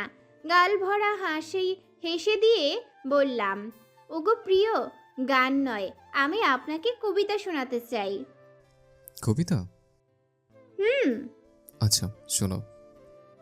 আমি হিরো আলমের একটি কবিতা ঠিক তার স্টাইলে বলা শুরু করলাম। আমার আমি যেন পাপ, প্রথমবারে আমার দরজায় কড়া নাড়ে মায়ের নামে সাপ। উনি অদ্ভুতভাবে আমার দিকে তাকালেন। বেচারা কি শুনতে চেয়েছিল আর আমি কি শোনালাম। নাইস ইয়োর 4 মাস কবিতা। পর ভরা দুপুরে তরি দাঁড়িয়ে আছে মেইন রাস্তায়। রাস্তার ওপাশে রোহানের জন্য আইসক্রিম কিনতে যাবে। রাস্তায় প্রচণ্ড জ্যাম। অনেক সময় দাঁড়িয়ে থেকে অধৈর্য হয়ে পড়েছে। এদিকে মৃন্ময় বারবার ফোন দিচ্ছে আর তরি কেটে দিচ্ছে। ইদানিং তরিও ভীষণ কষ্ট পাচ্ছে। এই যে মৃন্ময়কে এতবার উপেক্ষা করার পরেও মৃন্ময় তার পিছু ছাড়ছে না। তরির জীবনে এগিয়ে যাওয়ার পেছনে মৃন্ময়ের অবদান তরি কখনো অস্বীকার করতে পারবে না। তাছাড়া মৃন্ময়ের ভালোবাসা উপেক্ষা করতে পারছে না। ইদানিং তরির প্রায় সময়ই মৃন্ময়ের কথা ভেবে ভালো লাগে। মনের মাঝে অন্যরকম প্রশান্তি কাজ করে। মৃন্ময় প্রায়শই তার জানালার পাশে এসে দাঁড়িয়ে থাকে। রোজ একটা করে রজনীগন্ধার মালা ছুঁড়ে মারে। তরির সকল চাওয়া পাওয়া মৃন্ময় তরির অজান্তেই পূর্ণ করে থাকে। তরি এসব বুঝেও মৃন্ময়ের সাথে জড়াতে চাচ্ছে না, কেননা মৃন্ময়ের মা বাবা বা আত্মীয়রা সহজে মেনে নেবে না। মানুষ অনেক কটূক্তি করবে। সমাজে একটা বাচ্চা সহ ডিভোর্সি মেয়েকে বিয়ে করলে সে ছেলেকে অনেক কথা শুনতে হয়। তরি চাচ্ছে না মৃন্ময় সেসব বাজে পরিস্থিতিতে পড়ুক। মৃন্ময় জীবনে অনেক ভালো কিছু ডিজার্ভ করে, অনেক ভালো কিছু। তরি তার অভিশপ্ত জীবনটাকে মৃন্ময়ের মতো ভালো ছেলেকে ব্যবহার করে নিজের জীবন আলোকিত করতে চাচ্ছে না, কিন্তু মন বড় বেপরোয়া। ইদানিং তরি নিজেকে কন্ট্রোলও করতে পারছে না। হুটহাট মৃন্ময়ের কথা মনে পড়ছে। মৃন্ময় সামনে এলেই তার ভালো লাগে। গতরাতে মৃন্ময় অনেক রিকোয়েস্ট করেছে যেন তরি তাকে একটা শার্ট কিনে দেয়। তরির হাতে একটা কিছু সে গায়ে জড়াতে চায়, তাহলে নাকি মনে হবে তরি তার সাথেই আছে। কি ভেবে তরি মনে হলো সে মৃন্ময়ের জন্য একটা শার্ট কিনবে এবং নিজ হাতে দিবে। এসব ভেবে তরির একটু লজ্জা লাগছে। তরি কয়েকটা দোকান ঘুরে ঘুরে মৃন্ময়ের জন্য আকাশি রঙের একটা শার্ট কিনলো। শার্টটা আজ নিজ হাতে দিবে। মনে মনে দারুণ খুশি লাগছে তরির। খুশি মনে রাস্তা ক্রস করতে গিয়ে হঠাৎ গাড়ি আসায় ধাক্কা লেগে গেল তরির। হাতে থাকা জিনিসপত্র সব ছড়িয়ে ছিটিয়ে মাটিতে পড়ে গেল। অ্যাক্সিডেন্টে রক্তাক্ত হয়ে মাটিতে পড়ে আছে তরি। সাথে সাথেই মানুষজন সেখানে এগিয়ে এলো। তরিকে দ্রুত হসপিটালে নেওয়া হয়েছে, কিন্তু তরির ফ্যামিলির লোকজনদের কাউকে খুঁজে পাওয়া যাচ্ছে না। তখন কেউ একজন ওর ফোনটা বের করে। ফোনের লক থাকায় কারোর সাথে কেউ যোগাযোগ করতে পারল না। ফোনের ওয়ালপেপারে একটা বাচ্চা ছেলের ছবি শুধু। তরির তখন অবস্থা অনেক খারাপ, রক্তাক্ত, রক্ত দিতে হবে। সেই মুহূর্তে তরির ফোনে মৃন্ময়ের কল এলো। হসপিটাল থেকে কেউ একজন ফোন রিসিভ করে বলল, আপনি যেই হন না কেন দ্রুত হসপিটালে আসুন। যাকে ফোন দিছেন তার অবস্থা ভালো না। মৃন্ময় 10 মিনিটের মাঝে ছুটে এলো হসপিটালে। এসে তরির এমন অবস্থা দেখে দিশেহারা হয়ে পড়ল। একটা ছেলে মানুষ তবুও হাউমাউ করে কান্না জুড়ে দিয়েছে। তরির হাত ধরে বারবার মায়াবিনী বলে বলে ডাকছে। হসপিটালের সকলের ধারণা মৃন্ময় তরির স্বামী। নিজের স্বামী ছাড়া কেউ এইভাবে ভেঙে পড়ে না। তরির তখন হালকা জ্ঞান আছে। মৃন্ময় তরির হাত শক্ত করে ধরে বলল, আমি তোমাকে আর চাইবো না, তবুও তুমি বেঁচে থাকো। তুমি আমার না হও, তবুও নিজেকে এই বলে সান্ত্বনা দিব, দুজনে একসাথে নেই, তবুও আমাদের আকাশটা তো এক। আমরা এক আকাশের নিচেই আছি। তুমি আমার না হও, তবুও বেঁচে থাকো, সুস্থ থাকো। এতদিন এইভাবে নিজেকে সান্ত্বনা দিতাম। পৃথিবীর কোথাও না কোথাও তুমি আছো, একদিন দেখা হবেই। তুমি আছো, এটাই আমার শান্তির কারণ। কোথাও আছো, কার সাথে আছো, এটা ভেবে খুব প্রকাশ করিনি। তোমার কিছু হলে আমি মারা যাব মায়াবিনী। তরি মৃন্ময়ের হাতটা চেপে ধরে বলল, আপনি খুব ভালো, আমি আপনার যোগ্য নই, আমাকে ক্ষমা করে দিন। অনেক ভাগ্য করে আপনার ভালোবাসা পেয়েছিলাম। এই নিষ্ঠুর পৃথিবী আমাদের এক হতে দেয়নি, আমাদের দুজনের পৃথিবী আলাদা করে দিয়েছে। কি এমন ক্ষতি হতো জীবনের শুরুটা আপনার সাথে হলে, কিন্তু হলো না। আমি আপনার ভাগ্যে নেই। আমার ভাগ্যে লেখা ছিল দুঃখ, কষ্ট, যন্ত্রণা। একটু ভালোবাসা পাওয়ার জন্য বিষণ্ণতায় জর্জরিত হয়েছি বহুবার। অথচ এই পৃথিবীটা আমার জন্য এক সমুদ্র ভালোবাসা নিয়ে কেউ অপেক্ষা করছিল, আমি সেটা জানতেও পারিনি। মৃন্ময়, আপনার জন্য আমার কষ্ট হয়, ভীষণ কষ্ট। আমি বেঁচে থাকবো কিনা জানি না। শার্টটা আপনার, আমি নিজে পছন্দ করেছি। আমার ছেলেকে দেখে রাখবেন প্লিজ। ওর বড় পাপ্পার নতুন মাম্মার পাশাপাশি আপনিও খেয়াল রাখবেন প্লিজ। তরি করুণ সুরে কথাগুলো বলে চোখ বন্ধ করলো। মৃন্ময় তখন কেমন উন্মাদের মতো আচরণ করছে। হসপিটালের মানুষ মৃন্ময়কে আটকাতে পারছে না। আইসিইউতে রাখা হলো তরিকে। ততক্ষণে আমরাও খবর শুনে পৌঁছিয়ে গিয়েছি। মৃন্ময় কেমন পাগলের মতো করছে হসপিটালে। বাইরে আমরা সবাই অপেক্ষা করছি। তোরই একটা ভালোবাসা নামক প্রাণ আমার কাছে। ওর জন্য এত যুদ্ধ করা আমার। ওর কিছু হলে আমি কি করব? হসপিটালে ছোঁয়া, তন্ময়, দীপ, দাদু, শ্বশুর, শাশুড়ি। আমি খেয়াল করলাম মুখে মাস্ক লাগিয়ে হসপিটালের বাইরে দাঁড়িয়ে আছে ওশান। মাসখানেক আগের কথা। সেদিন ছিল শুক্রবার। অনেক দিন পর ও বাড়িতে ওশানের সাথে দেখা হয়েছিল। ওশান এতদিন জেল খেটেছে। ভীষণ অনুতপ্ত হওয়ায় রোশান স্যার জামিন করিয়ে এনেছেন। রোশান স্যার এবং আমার পা জড়িয়ে ধরে খুব কান্নাকাটি করেছিল। নিজের পাপের জন্য ক্ষমা চেয়েছে। রোহানের জন্য ছটফট করছে। একটা মানুষ যতই খারাপ হোক না কেন, পিতা হিসেবে খারাপ হয় না কখনো। রোহানের প্রতি ভালোবাসার কমতি নেই। তবে খারাপ জগতে প্রবেশ করে সন্তানের প্রতি যে দায়িত্বশীল হওয়া উচিত সেটা হয়ে উঠতে পারেনি। প্রতিটা মানুষই পরিবর্তনশীল। ওশানেও আজ পরিবর্তন হয়েছে। সব সময় টুপি মাথায় থাকে, 5 ওয়াক্ত নামাজ আদায় করে, মাটির দিকে চোখ থাকে সারাক্ষণ তওবা পড়ে। সেদিন অনেক দিন পরে রোহানের সাথে দেখা হয়েছিল ওশানের। ছেলেকে জড়িয়ে ধরে হাউমাউ করে কেঁদেছে। সব সময়ই নিজের ভুল বুঝতে পারে, তবে সঠিক সময়ে বোঝে না বলে জীবনে ভোগান্তির শেষ থাকে না। ওশানের অবস্থাও আজও সেম। ওশান সকলের হাতে পায়ে ধরছে তরিকে ফিরিয়ে নিয়ে এসে দেওয়ার জন্য। দীর্ঘদিন তরিকে ছাড়া উপলব্ধি করতে পেরেছে তরি তার জীবনের খাঁটি সোনা ছিল, কিন্তু সঠিক সময়ে মূল্য দিতে পারেনি। তরিকে ভোলা ওশানের পক্ষে কোনোদিন সম্ভবপর নয়। ওশান তরির সাথে অবিচার করার পরও তরি যেমন ওশানের প্রতি ভক্তি আর ভালোবাসা ছিল, যেভাবে ওশানের সেবা যত্ন করত তা কোনোদিন কোনো মেয়ে করবে না। ওশানের প্রতিটি সেকেন্ড তরির যন্ত্রণায় কাটে।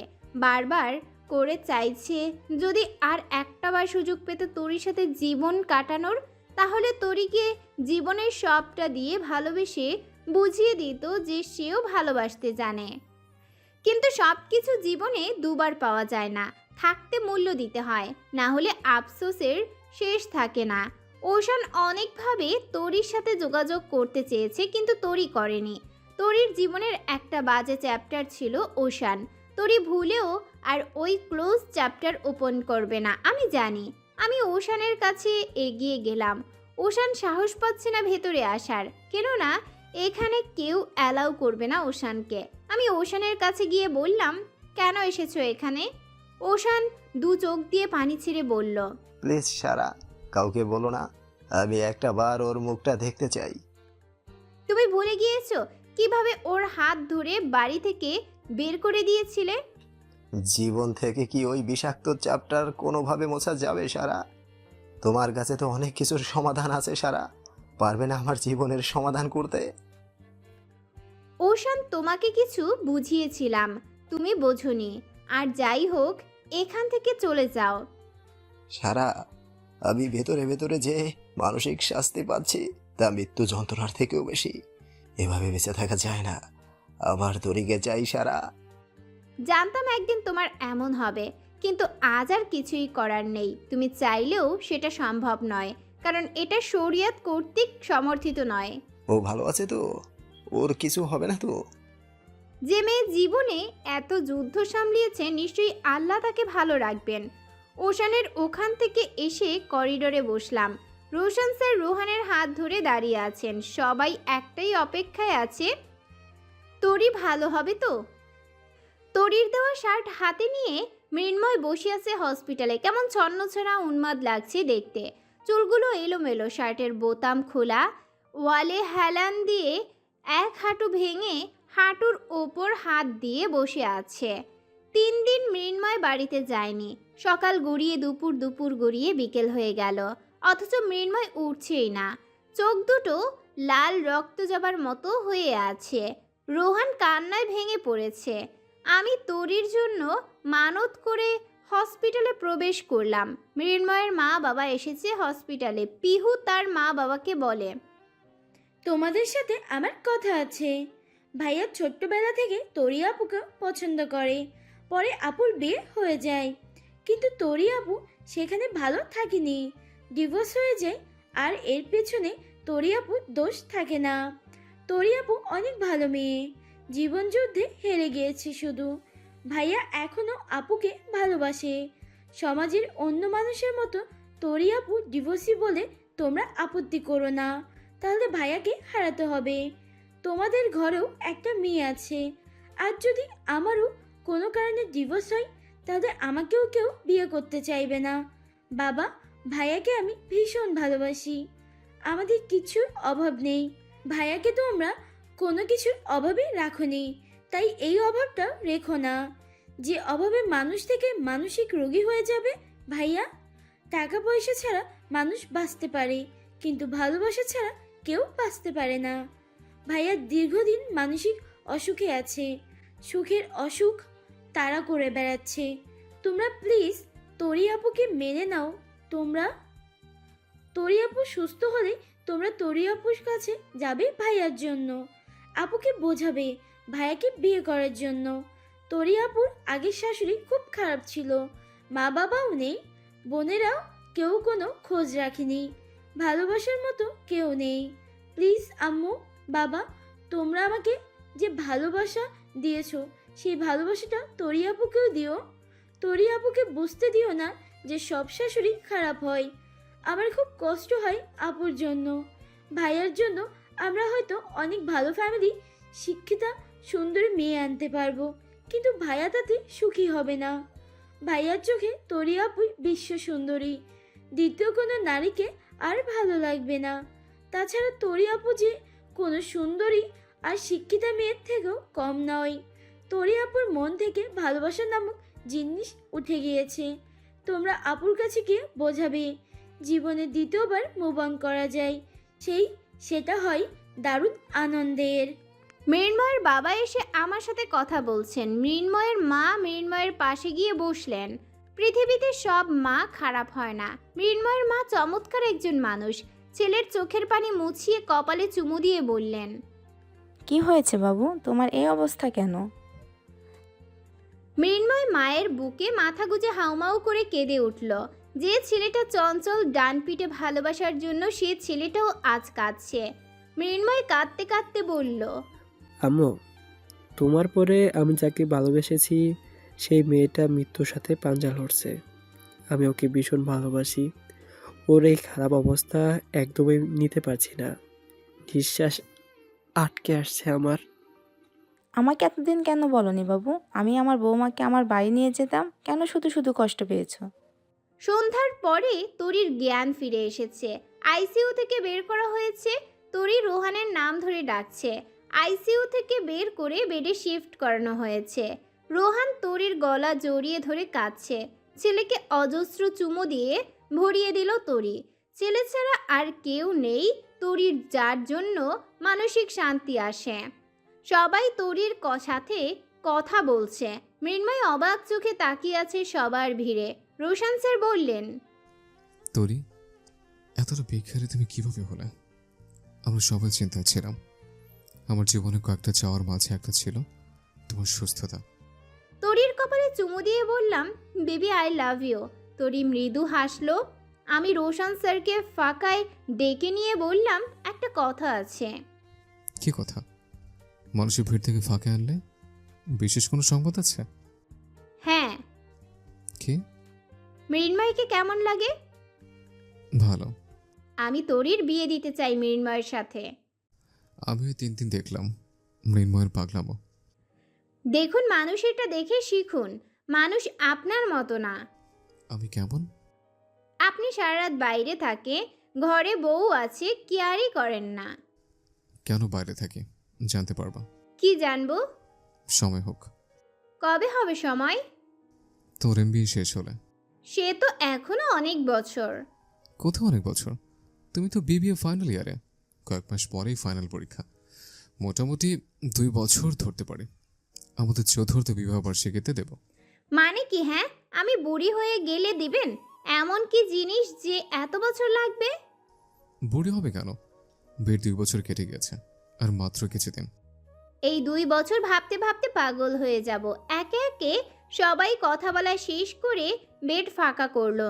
নার্স তরিকে বলল, আপনার হাজবেন্ড আপনাকে অনেক ভালোবাসে। যেভাবে ছোটাছুটি আর কান্নাকাটি করেছে, এমন মানুষ পাওয়া ভাগ্যের ব্যাপার। তরি ছলো ছলো চোখে মৃন্ময়ের দিকে তাকিয়ে মৃন্ময়কে ডাকলো। মৃন্ময় বলল, কেমন আছো এখন? কেমন লাগছে? ভালো লাগছে না। সব ঠিক হয়ে যাবে।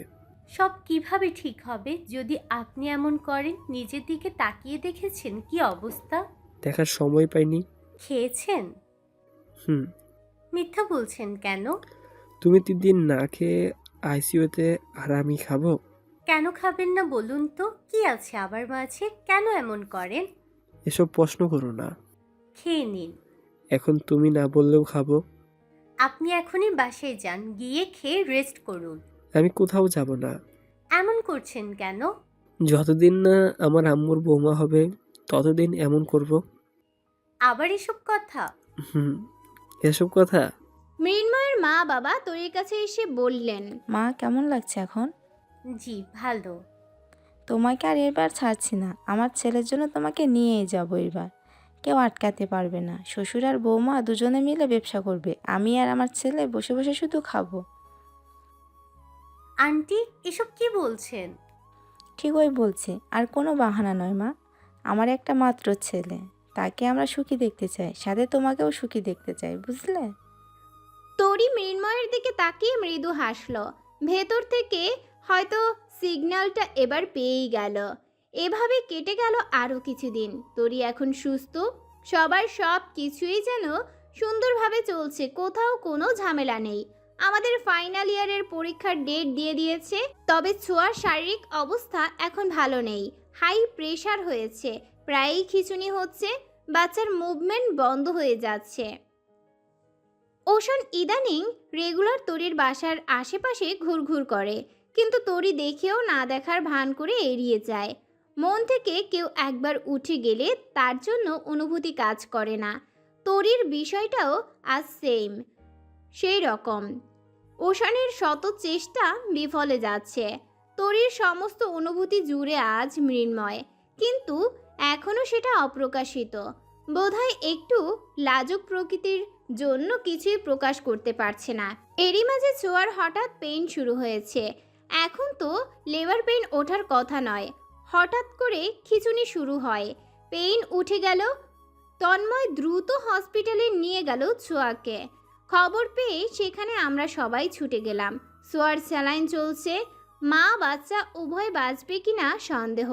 ডাক্তার এই মুহূর্তে কিছুই বলতে পারছে না, আর প্রচুর টাকারও প্রয়োজন।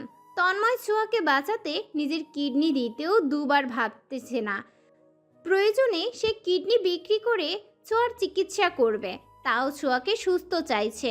ডাক্তারকে বলে দিয়েছে যত টাকা লাগুক ছোঁয়ায় চিকিৎসায় যেন কোনো ত্রুটি না হয়। ছোঁয়ার অবস্থা খুব একটা ভালো নয়। আমার কাছে মনে হলো ছোঁয়ার মা বাবাকে খবর দেওয়া উচিত। বারান্দায় এসে ফোন কানে নিয়ে দেখি নিচে তরি দাঁড়িয়ে আছে। ছোঁয়ার খবর শুনে হসপিটালে ছুটে এসেছে। আমি ছোঁয়ার মায়ের কাছে খবর পৌঁছিয়ে দিলাম। তারা আসবে কিনা জানি না। তরির পথ আটকে দাঁড়ালো ওশান। তরি প্রচণ্ড বিরক্ত মুখে অন্যদিকে ঘুরে দাঁড়ালো, বোঝা যাচ্ছে রাগে ফেটে যাচ্ছে।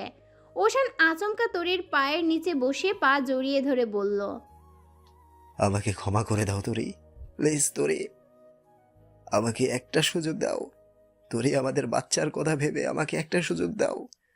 রোহান মা বাবা ছাড়া কিভাবে থাকবে? ওর জীবনে মা বাবা দুজনেরই প্রয়োজন। একদিন না তুমি আমায় ভালোবাসতে, সেই ভালোবাসার কথা ভেবে না হয় তুমি আমাকে আরেকবার ভালোবাসার চেষ্টা করো। ছেলের মা বাবা দুজনের প্রয়োজন সেটা অনেক আগে ভাবা উচিত ছিল। রোহানের এখন বাবার প্রয়োজন নেই, আর জীবনে যেন আমার সামনে না আসা হয়। তরি পা ঝাড়া মেরে হসপিটালের দিকে রওনা হলো। তরির সাথে মৃন্ময় ছিল। মৃন্ময় তরির পাশে সাথে হাঁটতে হাঁটতে বলল, কি ভাবছো? কোন বিষয়ে? ওশান ফিরে যাবে ওর কাছে? হ্যাঁ যাব। সত্যি যাবে? হুম। সত্যি? হুম। কেন? বলবো কেন। আচ্ছা যা তুই। কে নিষেধ করেছে যেতে? এখনই যা। তুই করছেন? করলে কি পাপ হবে? তুই না আমার থেকে বয়সে ছোট, তুই বললে সমস্যা কি? তাই বলে তুই বলবেন? প্রেমিকা তো আর না যে তুমি তুমি বলবো। আচ্ছা, মনে থাকবে। এই শোনো তোরে, আর তুই বলবো না, আপনি বলবো। এইবার বলো, যাবে ওর কাছে? কি মনে হয়? বুঝতে পারি না তোমাকে, আমার চোখের দিকে তাকান। তাকাতে সাহস পাই না। আজ তাকান। তাকিয়ে আছি, তাও কিছু বুঝছি না। সব কথা সব সময় মুখে বলা যায় না। নারীর চোখের ভাষা না বুঝলে পুরুষ তুমি ব্যর্থ, ভীষণ ব্যর্থ। কিসের পুরুষ মানুষ তুমি? আমি যা ভাবছি তুমি কি তাই বুঝালে? আপনি কি ভাবছেন বুঝবো কিভাবে? You accept me?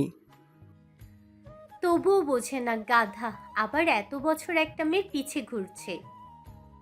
কিছুক্ষণের মাঝে একটা কালো প্রাইভেট কারে ছোঁয়ার মা বাবা এসে হাজির হলো। মানুষ দুইটা কাঁদতে কাঁদতে ভেতরে প্রবেশ করলো। দীর্ঘদিন পর আজ তারা একমাত্র মেয়ের মুখ দেখবে। ছোঁয়ার মা বাবাকে দেখে বেশ ভালো লাগলো।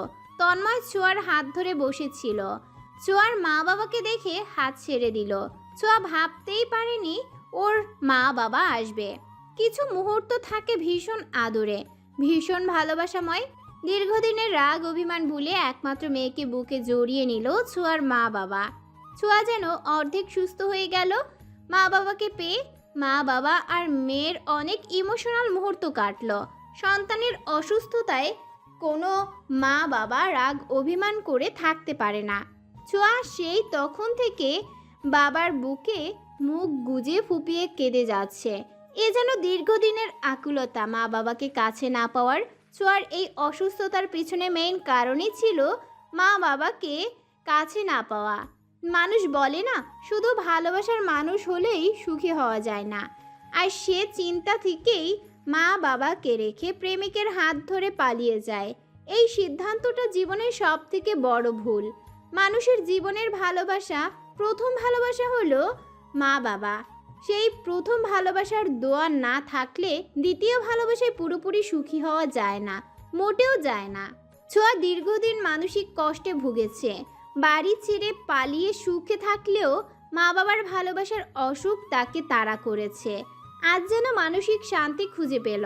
তন্ময় কি করবে বুঝতে না পেরে কেবিন থেকে বেরোনোর জন্য পা বাড়ালো। ছোঁয়ার বাবা হাত টেনে ধরে বললেন। তন্ময়ের মাথাটা নিচু অপরাধী কণ্ঠে বলল, আমাকে ক্ষমা করে দিন, অনেক কষ্ট দিয়েছি আপনাদের। তন্ময় যেন ভীষণ অবাক হলো। যদিও ছোঁয়ার বাবার সাথে তন্ময়ের আগেও কথা হয়েছে, চেনা জানা আছে। তন্ময় ভয়ে ভয়ে ছোঁয়ার বাবার সাথে বাইরে গেল। তন্ময় আবার বলল, আঙ্কেল, আমাকে ক্ষমা করে দিন। রাখছিল না আঙ্কেল, আমি অনেকবার ক্ষমা চাওয়ার জন্য ফোন দিয়ে দিয়ে কেটে দিয়েছি। আসলে আঙ্কেল, আমি যে সিচুয়েশনে বিয়েটা করেছিলাম সেটা ছাড়া সোয়াকে বাঁচানো সম্ভব হতো না। তবুও নিজের কাছে অপরাধী আমি। আমার ব্যক্তিগত সাজেশন এটা, কোনো মেয়েরই উচিত নয় বাবা মার এত ভালোবাসা উপেক্ষা করে একটা ছেলের হাত ধরে পালিয়ে যাওয়া। একটা বাবার হৃদয় ছিদ্র হয়, তীব্র ব্যথা হয়, যন্ত্রণা হয়। আপনার এই যন্ত্রণা আমি প্রতি মুহূর্তে অনুভব করছি। আপনার থেকে বেশি ভালো আমি কোনোদিনই বাঁচতে পারবো না। ছোঁয়ার বাবা তন্ময়ের মায়ের সাথে সালাম বিনিময় করে বিনয়ের সাথে কথা বললেন। দুটো পরিবারের মুখেই হাসি ফুটল। ছোঁয়ার প্রেশার কমেছে। সিজারের জন্য ওটিতে নেওয়া হলো। ঘণ্টাখানিক পরে ডাক্তার ফুটফুটে একটি মেয়ে শিশু এনে তন্ময়ের কোলে দিল। তন্ময় ছোঁয়ার বাবার কোলে তুলে দিল। কিন্তু একে একে সবাই কোলে নিলেও আমিও কোলে নিলাম। রোশন স্যারের দিকে তাকিয়ে বললাম, আপনার কি ইচ্ছে হয় না এমন একটা আদুরে বাবুর বাবা হতে? এমবিএটা শেষ হোক তোমার, আমাদের বেবি হবে কোন এক নির্জন প্রহরের ভালোবাসায়। আমি আর ফ্যামিলি প্ল্যানিং করব না, বুঝেছেন? আমার একটা বেবি চাই। আল্লাহ দিলে হবে। ছোঁয়ার বেবি হওয়ার 10 দিন পর ছোঁয়ার বাবা বিশাল বড় একটা অনুষ্ঠান করলেন। তন্ময়কে শ্রেষ্ঠ জামাই বলে সবার সাথে পরিচয় করিয়ে দিলেন। চোখের সামনে যেন একটা সুন্দর সুখী পরিবার দেখতে পেলাম। এতদিনের কষ্ট তাদের এবারই সার্থক হলো। আজ মৃন্ময় আর তরির বিয়ে। মৃন্ময়ের বহু প্রতীক্ষার প্রত্যাশিত দিনটি আজ। এই দিনটার জন্য মৃন্ময় দীর্ঘদিন অপেক্ষা করেছে। দীর্ঘ প্রতীক্ষার প্রত্যাশিত ফল যে কত বেশি মধুর তা মৃন্ময়ের হাসি মুখ দেখেই বোঝা যাচ্ছে। যশোরের সব থেকে দামি কমিউনিটি সেন্টার ভাড়া করা হয়েছে। স্টেজে রানীর মতো সাজে বসে আছে তরি। গর্জিয়াস সাজে তরিকে যেন চেনাই যাচ্ছে না। মেয়েটার তো এত হাসি খুশি ডিজার্ভ করে, শুধু সঠিক মানুষের অভাবেই সেটা দেরিতে পেয়েছে। তরির পাশে বসে আছে মৃন্ময়। এই নবদম্পতিকে ঘিরে দাঁড়িয়ে আছি আমরা সকলে। রোহান ছোঁয়ার মেলেকে কোলে নিয়ে ওয়া ওয়া করে খেলা করছে। ছোঁয়া আর তন্ময়ের মেয়ে স্পর্শী। রোহান বারবার করে বলছে, তোকে আমি স্পর্শ করেছি স্পর্শী। রোহান তাকে খ্যাপাচ্ছে, সে হয়তো বুঝছে না, তবে খিলখিল করে হাসছে। বাচ্চার হাসির শব্দের মতো সুন্দরতম মিউজিক কি আর দুনিয়ার কোথাও আছে? ফটোগ্রাফার মৃন্ময় আর তরির ছবি তুলছে। ফটোগ্রাফার বারবার ছবির বিভিন্ন পোজ দেখিয়ে দিচ্ছে। মৃন্ময় বলল, আমি একটু আমার বউকে উঁচু করে ধরে ছবি তুলতে চাই। তরি বলল, মোটেও না, ছি, মানুষের মাঝে এসব কি? আড়ালে যা করার তা তো করবই, মানুষের মাঝে খারাপ কিছু করব না। রোশন ভাইয়া কিন্তু তাকিয়ে আছেন। স্যার, আমার দুলাভাই এখন এখানে লজ্জা পাওয়ার কিছুই নেই। আমি ওনার চোখে হাত রেখে বললাম, নে মৃন্ময়, উঁচু কর। মৃন্ময় তরিকে উঁচু করে তুলে ধরল। তরির গলায় মৃন্ময় থুতনি ঠেকিয়ে ছবি তুলল। দুজনের হাসি মাখা মুখশ্রীতে কি সুন্দর দেখাচ্ছে। তরি বলল, এবার আমাকে নামানোর অনুরোধ করছি প্রিয়। না মায়াবিনী, তার আগে সবার মাঝে একটি কথার উত্তর দাও। কি কথার? আগে বলো, এতদিন কেন ঘুরালে আমাকে? মানুষ সহজে কিছু পেয়ে গেলে তার মূল্য দিতে জানে না, তাই অনেক সাধনার পর পেলে তার সঠিক মূল্যায়ন করতে জানে। মায়াবিনী, তুমি কি জানো, প্রথম ভালোবাসা কখনো ভুল হয় না, মানুষ ভুলতেও পারে না, সারা জীবন ওই মূল্য দিতে জানে। হুম, প্রথম ভালোবাসা যে সব সময় সঠিক মানুষের সাথেই হয়, সত্যিকারের হয়, এটা কিন্তু ভুল। কিছু কিছু সময় লাইফে আসা দ্বিতীয় ব্যক্তিটি কিন্তু সত্যিকারের মানুষ হয়। আমি মুগ্ধ হয়ে তাকিয়ে আছি ওদের দিকে। দুটো মানুষের কাছে ভালোবাসার দুটো ব্যাখ্যাই আলাদা। কারো কাছে প্রথম প্রেম বিষাক্ত, কারো কাছে প্রথম প্রেম শুদ্ধ। তরি আর মৃন্ময় বাস্তব জীবনের উদাহরণ। তন্ময় ছোঁয়ার কাঁধে হাত রেখে ছবি তুলল কতগুলো। এসবের মাঝে সবার অলক্ষ্যে রোশন স্যার আমার হাত আলতো করে চেপে ধরলেন। আমি ওনার মুখের দিকে তাকালাম, উনিও তাকালেন। এই চাহনিতেই ছিল নেশাক্ত এক অনুভূতি। ওদের বিয়ের 10 দিন পরেই আমাদের ফাইনাল ইয়ারের পরীক্ষা শুরু হলো। 1 মাসের মধ্যেই পরীক্ষা শেষ হয়ে গেল। মৃন্ময় আর তরির বিয়ের 2 মাস পরেই তরি আবারও অন্তঃসত্ত্বা হলো। বছর ঘুরতে না ঘুরতে আবারও একটি ছেলে সন্তানের মা হলো। রোহানের আরও একটা ভাই হলো। সবার জীবনের সব অশান্তি কেটে গিয়েছে। ধীরে ধীরে সবাই যার যার লাইফে সন্তান নিয়ে ব্যস্ত হয়ে পড়েছে। এইটা স্বাভাবিকই হয়। তরির এখন বিশাল বড় বিজনেস। মৃন্ময়দের ফ্যামিলি বিজনেস তরির হাত ধরে অনেক দূর এগিয়ে গিয়েছে। সেই তরি আজ অনেক সুখী। এরপরই পিহুর বিয়ে হয়ে গেল। হয়তো দীপের কখনো পিহুকে মনে ধরেছিল, কিন্তু বন্ধুত্ব নষ্ট হওয়ার ভয়ে বলা হয়ে ওঠেনি। কিছু ভালো লাগা একান্তই নিজের মনে থেকে যায়, কাউকে বলা হয়ে ওঠে না। একটা চাপা কষ্ট দিয়ে যায়। সবাই আজ যার যার জীবন নিয়ে বিজি। নিজেকে যেন কেমন একা লাগে, ভীষণ একা। সবার কোলে বাচ্চা আছে, শত চেষ্টা করেও কোনোভাবেই কনসেপ্ট করতে পারছি না আমি। সবার সময় কাটানোর জন্য ছোট্ট বেবি আছে। সারাদিন উনি বাইরে থাকেন, আমি একা। এখন আর চাইলেও হুটহাট বন্ধুদের সাথে আড্ডা দিতে পারি না। ওদের বাবু নিয়েই ওরাই পেরে ওঠে না। অনেক কিছুই একটা সময় বদলে দেয়। MBA ফাইনাল পরীক্ষা শেষ করলাম, সব কিছুই বিষণ্ণ লাগে। বন্ধুদের সাথে আগের মতো আর কথা বলি না। উনি প্রায় জিনিসটা খেয়াল করছেন। আর আমাকে বলছেন। আমার সারাকে কিন্তু এমন বিষণ্ণ মানায় না। আমি সে ছটপটে মেয়েটাকে চাই, যে মেয়েটা অন্যায় দেখলে প্রতিবাদ করত, কারো কষ্ট মুছে দেওয়ার জন্য যে কোনো ঝুঁকি নিত, যাকে একটু আদর কম করলে রাগ দেখাতো, প্রচুর ঝগড়া করত। আমার সেই মেয়েটাকে চাই, বুঝলে? এই চোখে বিষণ্ণতা মানায় না।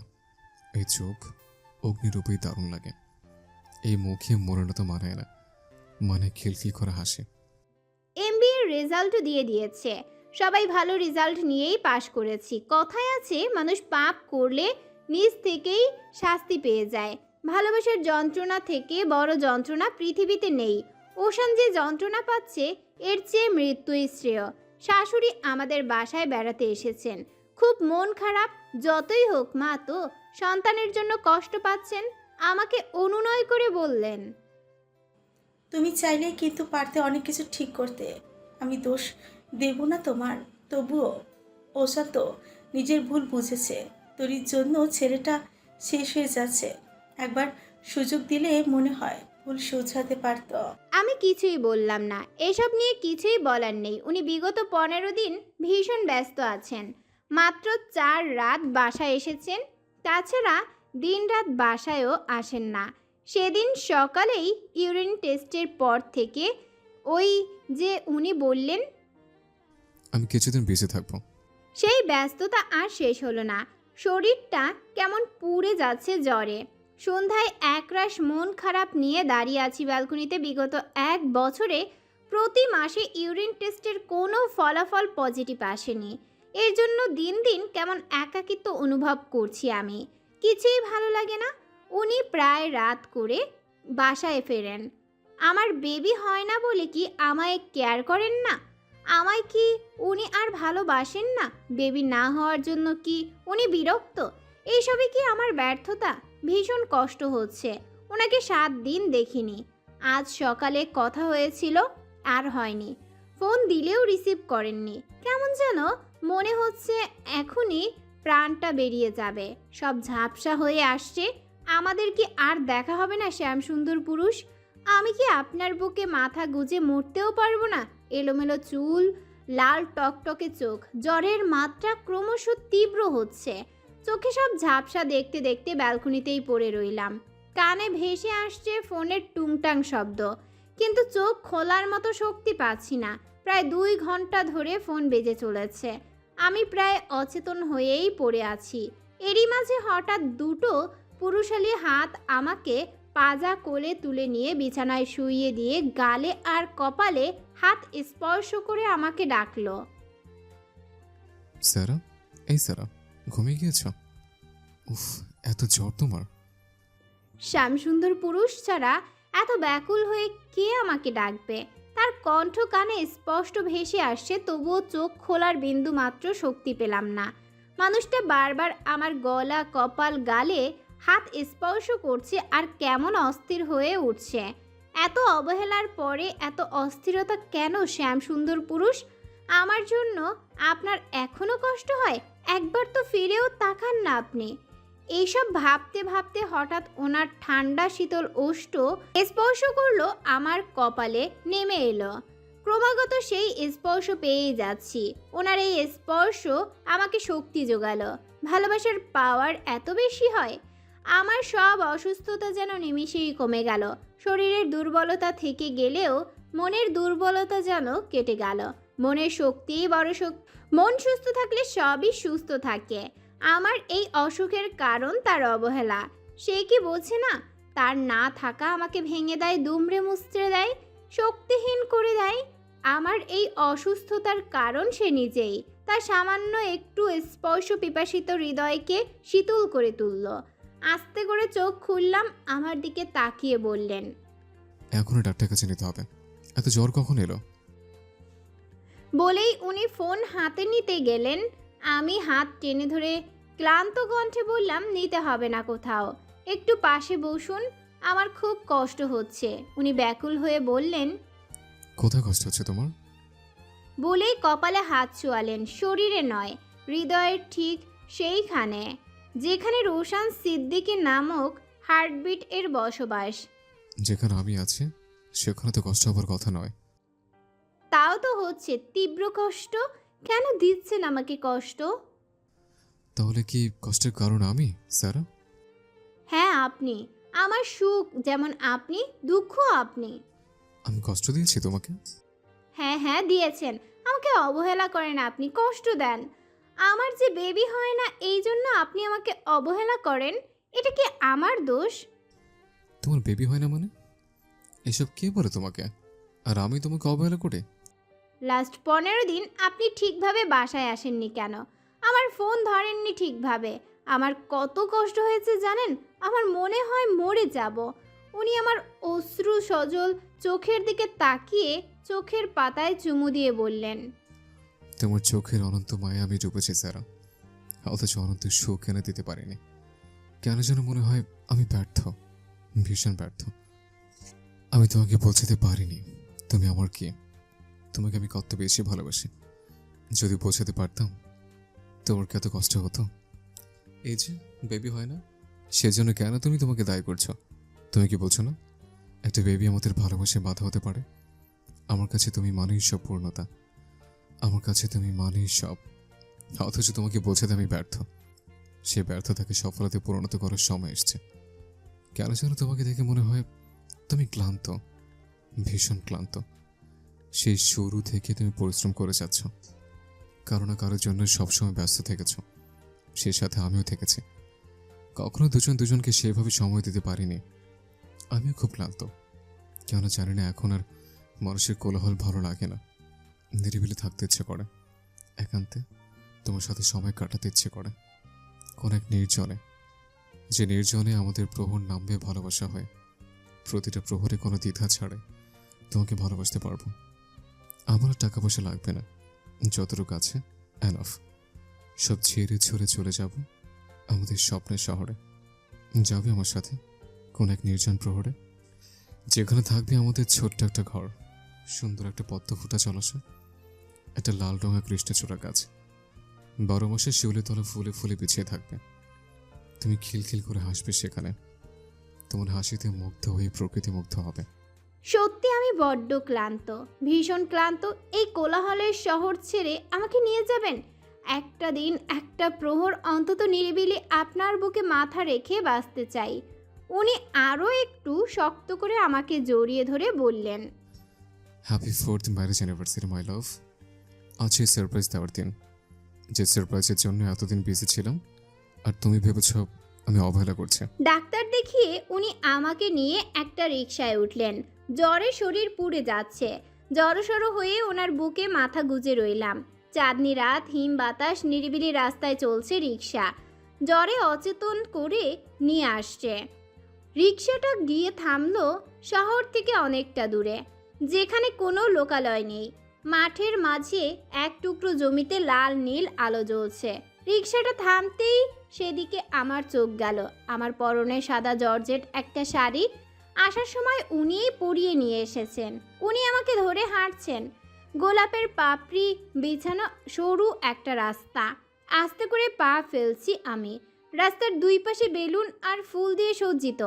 সামনেই একটা ছন আর টালির দোতলা ঘর। ঘরটা এত সুন্দর করে আলোকসজ্জায় সজ্জিত, কোথায় যেন হারিয়ে গেল সব অসুখ। পাশে সুন্দর একটি জলাশয়, সেখানে ঝিনুকে মোমবাতি ভাসছে হরেক রকমের। পদ্ম, লাল পদ্ম ফুটে রয়েছে, পদ্ম পাতায় মোমবাতি।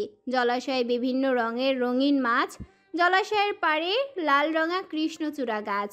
ঘরের চালে বড় শিউলি গাছ। আমার চোখ জোড়া যেন সার্থক হলো। আমি কতটা মুগ্ধ হয়েছি তা হয়তো এই সুন্দর এক টুকরো জমির সৌন্দর্য বর্ণনা করে প্রকাশ করতে পারবো না। আমার ঠোঁটে হাসি দেখে বললেন, ভালো লাগছে? অনেক বেশি। একটু জলাশয়ে পা ভেজাবো? হুম, আজ নয়, অন্য একদিন। তোমার জ্বর? আপনি আছেন না আমার মেডিসিন, আমার কিচ্ছু হবে না। বেশিক্ষণ না কিন্তু। আচ্ছা। ওনার সাথে জলাশয়ে পানিতে পা ভেজালাম। চাঁদটাও জলাশয়ের মাঝ বরাবর এখন। জলাশয়ে পা ভিজিয়ে ওনার কাঁধে মাথা রেখে যেন পৃথিবীর শ্রেষ্ঠ সুখ অনুভব করছি। হঠাৎ চোখ গেল ঘরের সামনে। সেখানে লেখা আছে একটি নির্জন প্রহর চাই। নামটা এত সুন্দর দেখেই চোখ মুখ আনন্দ চকচক করে উঠল। নামটা একটু বেশি সুন্দর না? আমরা তো এমন কিছুই চাচ্ছিলাম, একটা নির্জন প্রহর চাচ্ছিলাম যেখানে দুজনে একান্তে সময় কাটাতে পারবো। আস্তে করে ডাকলাম ওনাকে, শ্যামসুন্দর পুরুষ। হুম। এসব কবে করলেন? 3 বছর ধরে। এতদিন লাগলো সামান্য এইটুকু কাজ করতে? গাছ বড় হতে সময় লেগেছে, আর আমি কোনো মিস্ত্রি দিয়ে কাজ করাইনি। আপনি কি ঘরামি যে একটা ঘর বাঁধলেন? এটা তো ইট পাথরের ঘর না, তবে এটা একজন ছনের ঘর করা মিস্ত্রির সাহায্য নিয়েছিলাম। তার সাথে নিজ হাতে ঘর বেঁধেছি, খুব যত্ন করেছে। এই জন্য ব্যস্ত ছিলেন? জি ম্যাডাম। আমাকে বললেননি কেন? বলে কি সারপ্রাইজ হতো? এত ভালোবাসেন কিভাবে? সেটা বলতে মানা। আমিও আপনাকে ভীষণ ভালোবাসি। জানি, বাট এই শ্যামপূর্ণ মানুষকে তো ভালোবাসা হয় কেন? আপনার এই শ্যামলা শ্যামলা বরণই ভালোবাসার কারণ। হঠাৎ তীব্র জ্বর এলো, কাঁপুনি দিচ্ছে খুব। ওনাকে শক্তভাবে জড়িয়ে ধরলাম। উনি কোলে তুলে ঘরের ভেতর নিয়ে গেলেন, বিছানায় শুয়ে গায়ে কম্বল টেনে দিলেন। তবুও ঠান্ডা যাচ্ছে না। উনি আমার হাতের তালু ঘষে গরম করার চেষ্টা করছেন। প্রচণ্ড জ্বরের ঘুরে ওনার উষ্ণ ছোঁয়ার ওনাকে আলিঙ্গন করলাম। উনিও মাদকের নেশার মতো আসক্ত হয়ে আমাকে কাছে টেনে নিলেন। আদর আর ভালোবাসার ছোঁয়ার ছন্দে আনন্দে একটি নির্জন প্রহর সাক্ষী হলো। আরও একটি মধুচন্দ্রিমার রাত। 2 মাস পরে নিজের ভেতরে নতুন কিছু আবিষ্কার করলাম। নিজের শারীরিক অনেক পরিবর্তন। তবে কি মন যা বলছে তাই? খুশি মনে ড্রেসিং টেবিলের সামনে বসে সাজতে শুরু করলাম। বাইরে ঝুমঝুম করে বৃষ্টি হচ্ছে। উনি বৃষ্টিতে ভিজে আধভেজা অবস্থায় গায়ের শার্ট থেকে পানি ঝাড়তে ঝাড়তে আমার দিকে তাকালেন। আমাকে দেখেই ভুবন ভোলানো হাসি দিলেন। এই হাসিতেই তো আমি সব ভুলে যাই। আমার পেছনে দাঁড়িয়ে ঘাড়ে থুতনি ঠেকিয়ে হাত দুটো কোমরে নামিয়ে আনলেন। উন্মুক্ত কোমরে ওনার হাতের স্পর্শ আমাকে কাঁপিয়ে তুলল। আজও ওনার স্পর্শ আমাকে লজ্জা দেয়, ভীষণ লজ্জা। উনি ঘাড়ে চুমু দিয়ে বললেন, এত খুশি কেন লাগছে তোমাকে? একটু উঁচু হয়ে ওনার কানে ঠোঁট ছুঁয়ে বললাম, সম্ভবত আপনি বাবা হতে যাচ্ছেন। মানুষটা যেন পুরোপুরি থমকে গেল। কতক্ষণ যে আমাকে জড়িয়ে ধরে রইল তার ঠিক নেই। 2 বছর কেটে গিয়েছে। আমাদের টুইন বেবি আরশির জন্মদিন, যেদিন আমাদের জীবনে সবথেকে বেশি হাসি খুশি কোনো দিন থাকে। সেই দিন নির্জন প্রহরে গিয়ে সেলিব্রেট করি। আজ ওদের জন্মদিন ওখানেই পালিত হচ্ছে। তন্ময় আজ বিসিএস ক্যাডার, কাস্টম অফিসার হয়েছে। ছোঁয়ার সাথে অনেক ভালো আছে। তরি মৃন্ময় আজ অনেক সুখে আছে। তরি আজ একজন সফল উদ্যোক্তা। সেই সাথে ভালো আছি আমরা। আমার মা বাবা, আপু, দাদু, ওনার দাদু, শ্বশুর শাশুড়ি, তরি, মৃন্ময়, ছোঁয়া, তন্ময়, দীপ সবাই উপস্থিত আছে। আজ অনেক দিন পর সবাই এক জায়গায়। অনেক দিন পর সেই পুরনো আড্ডায় জমে উঠল। রোশন স্যারের নিজ হাতে তৈরি নির্জন প্রহর। এক ফ্রেমে বন্দি হলাম আমরা। হাজারো স্মৃতি নিয়ে একটা অ্যালবাম তৈরি করলাম। সত্যি বলতে জীবনে যদি উনি না আসতেন তাহলে এত সুখ আর শান্তি পেতাম না। জীবন কত সুন্দর উপলব্ধি করতে পারতাম না। ওনার জন্যই জীবনে এত সুখ। একজন শ্যাম সুন্দর পুরুষ কতটা ভালোবাসতে পারে তা আমি ছাড়া কেউ জানে না। এমন একজন শ্যাম সুন্দর পুরুষ সবার জীবনেই আসুক। এভাবেই একটা মেয়ের জীবন আলোকিত করুক।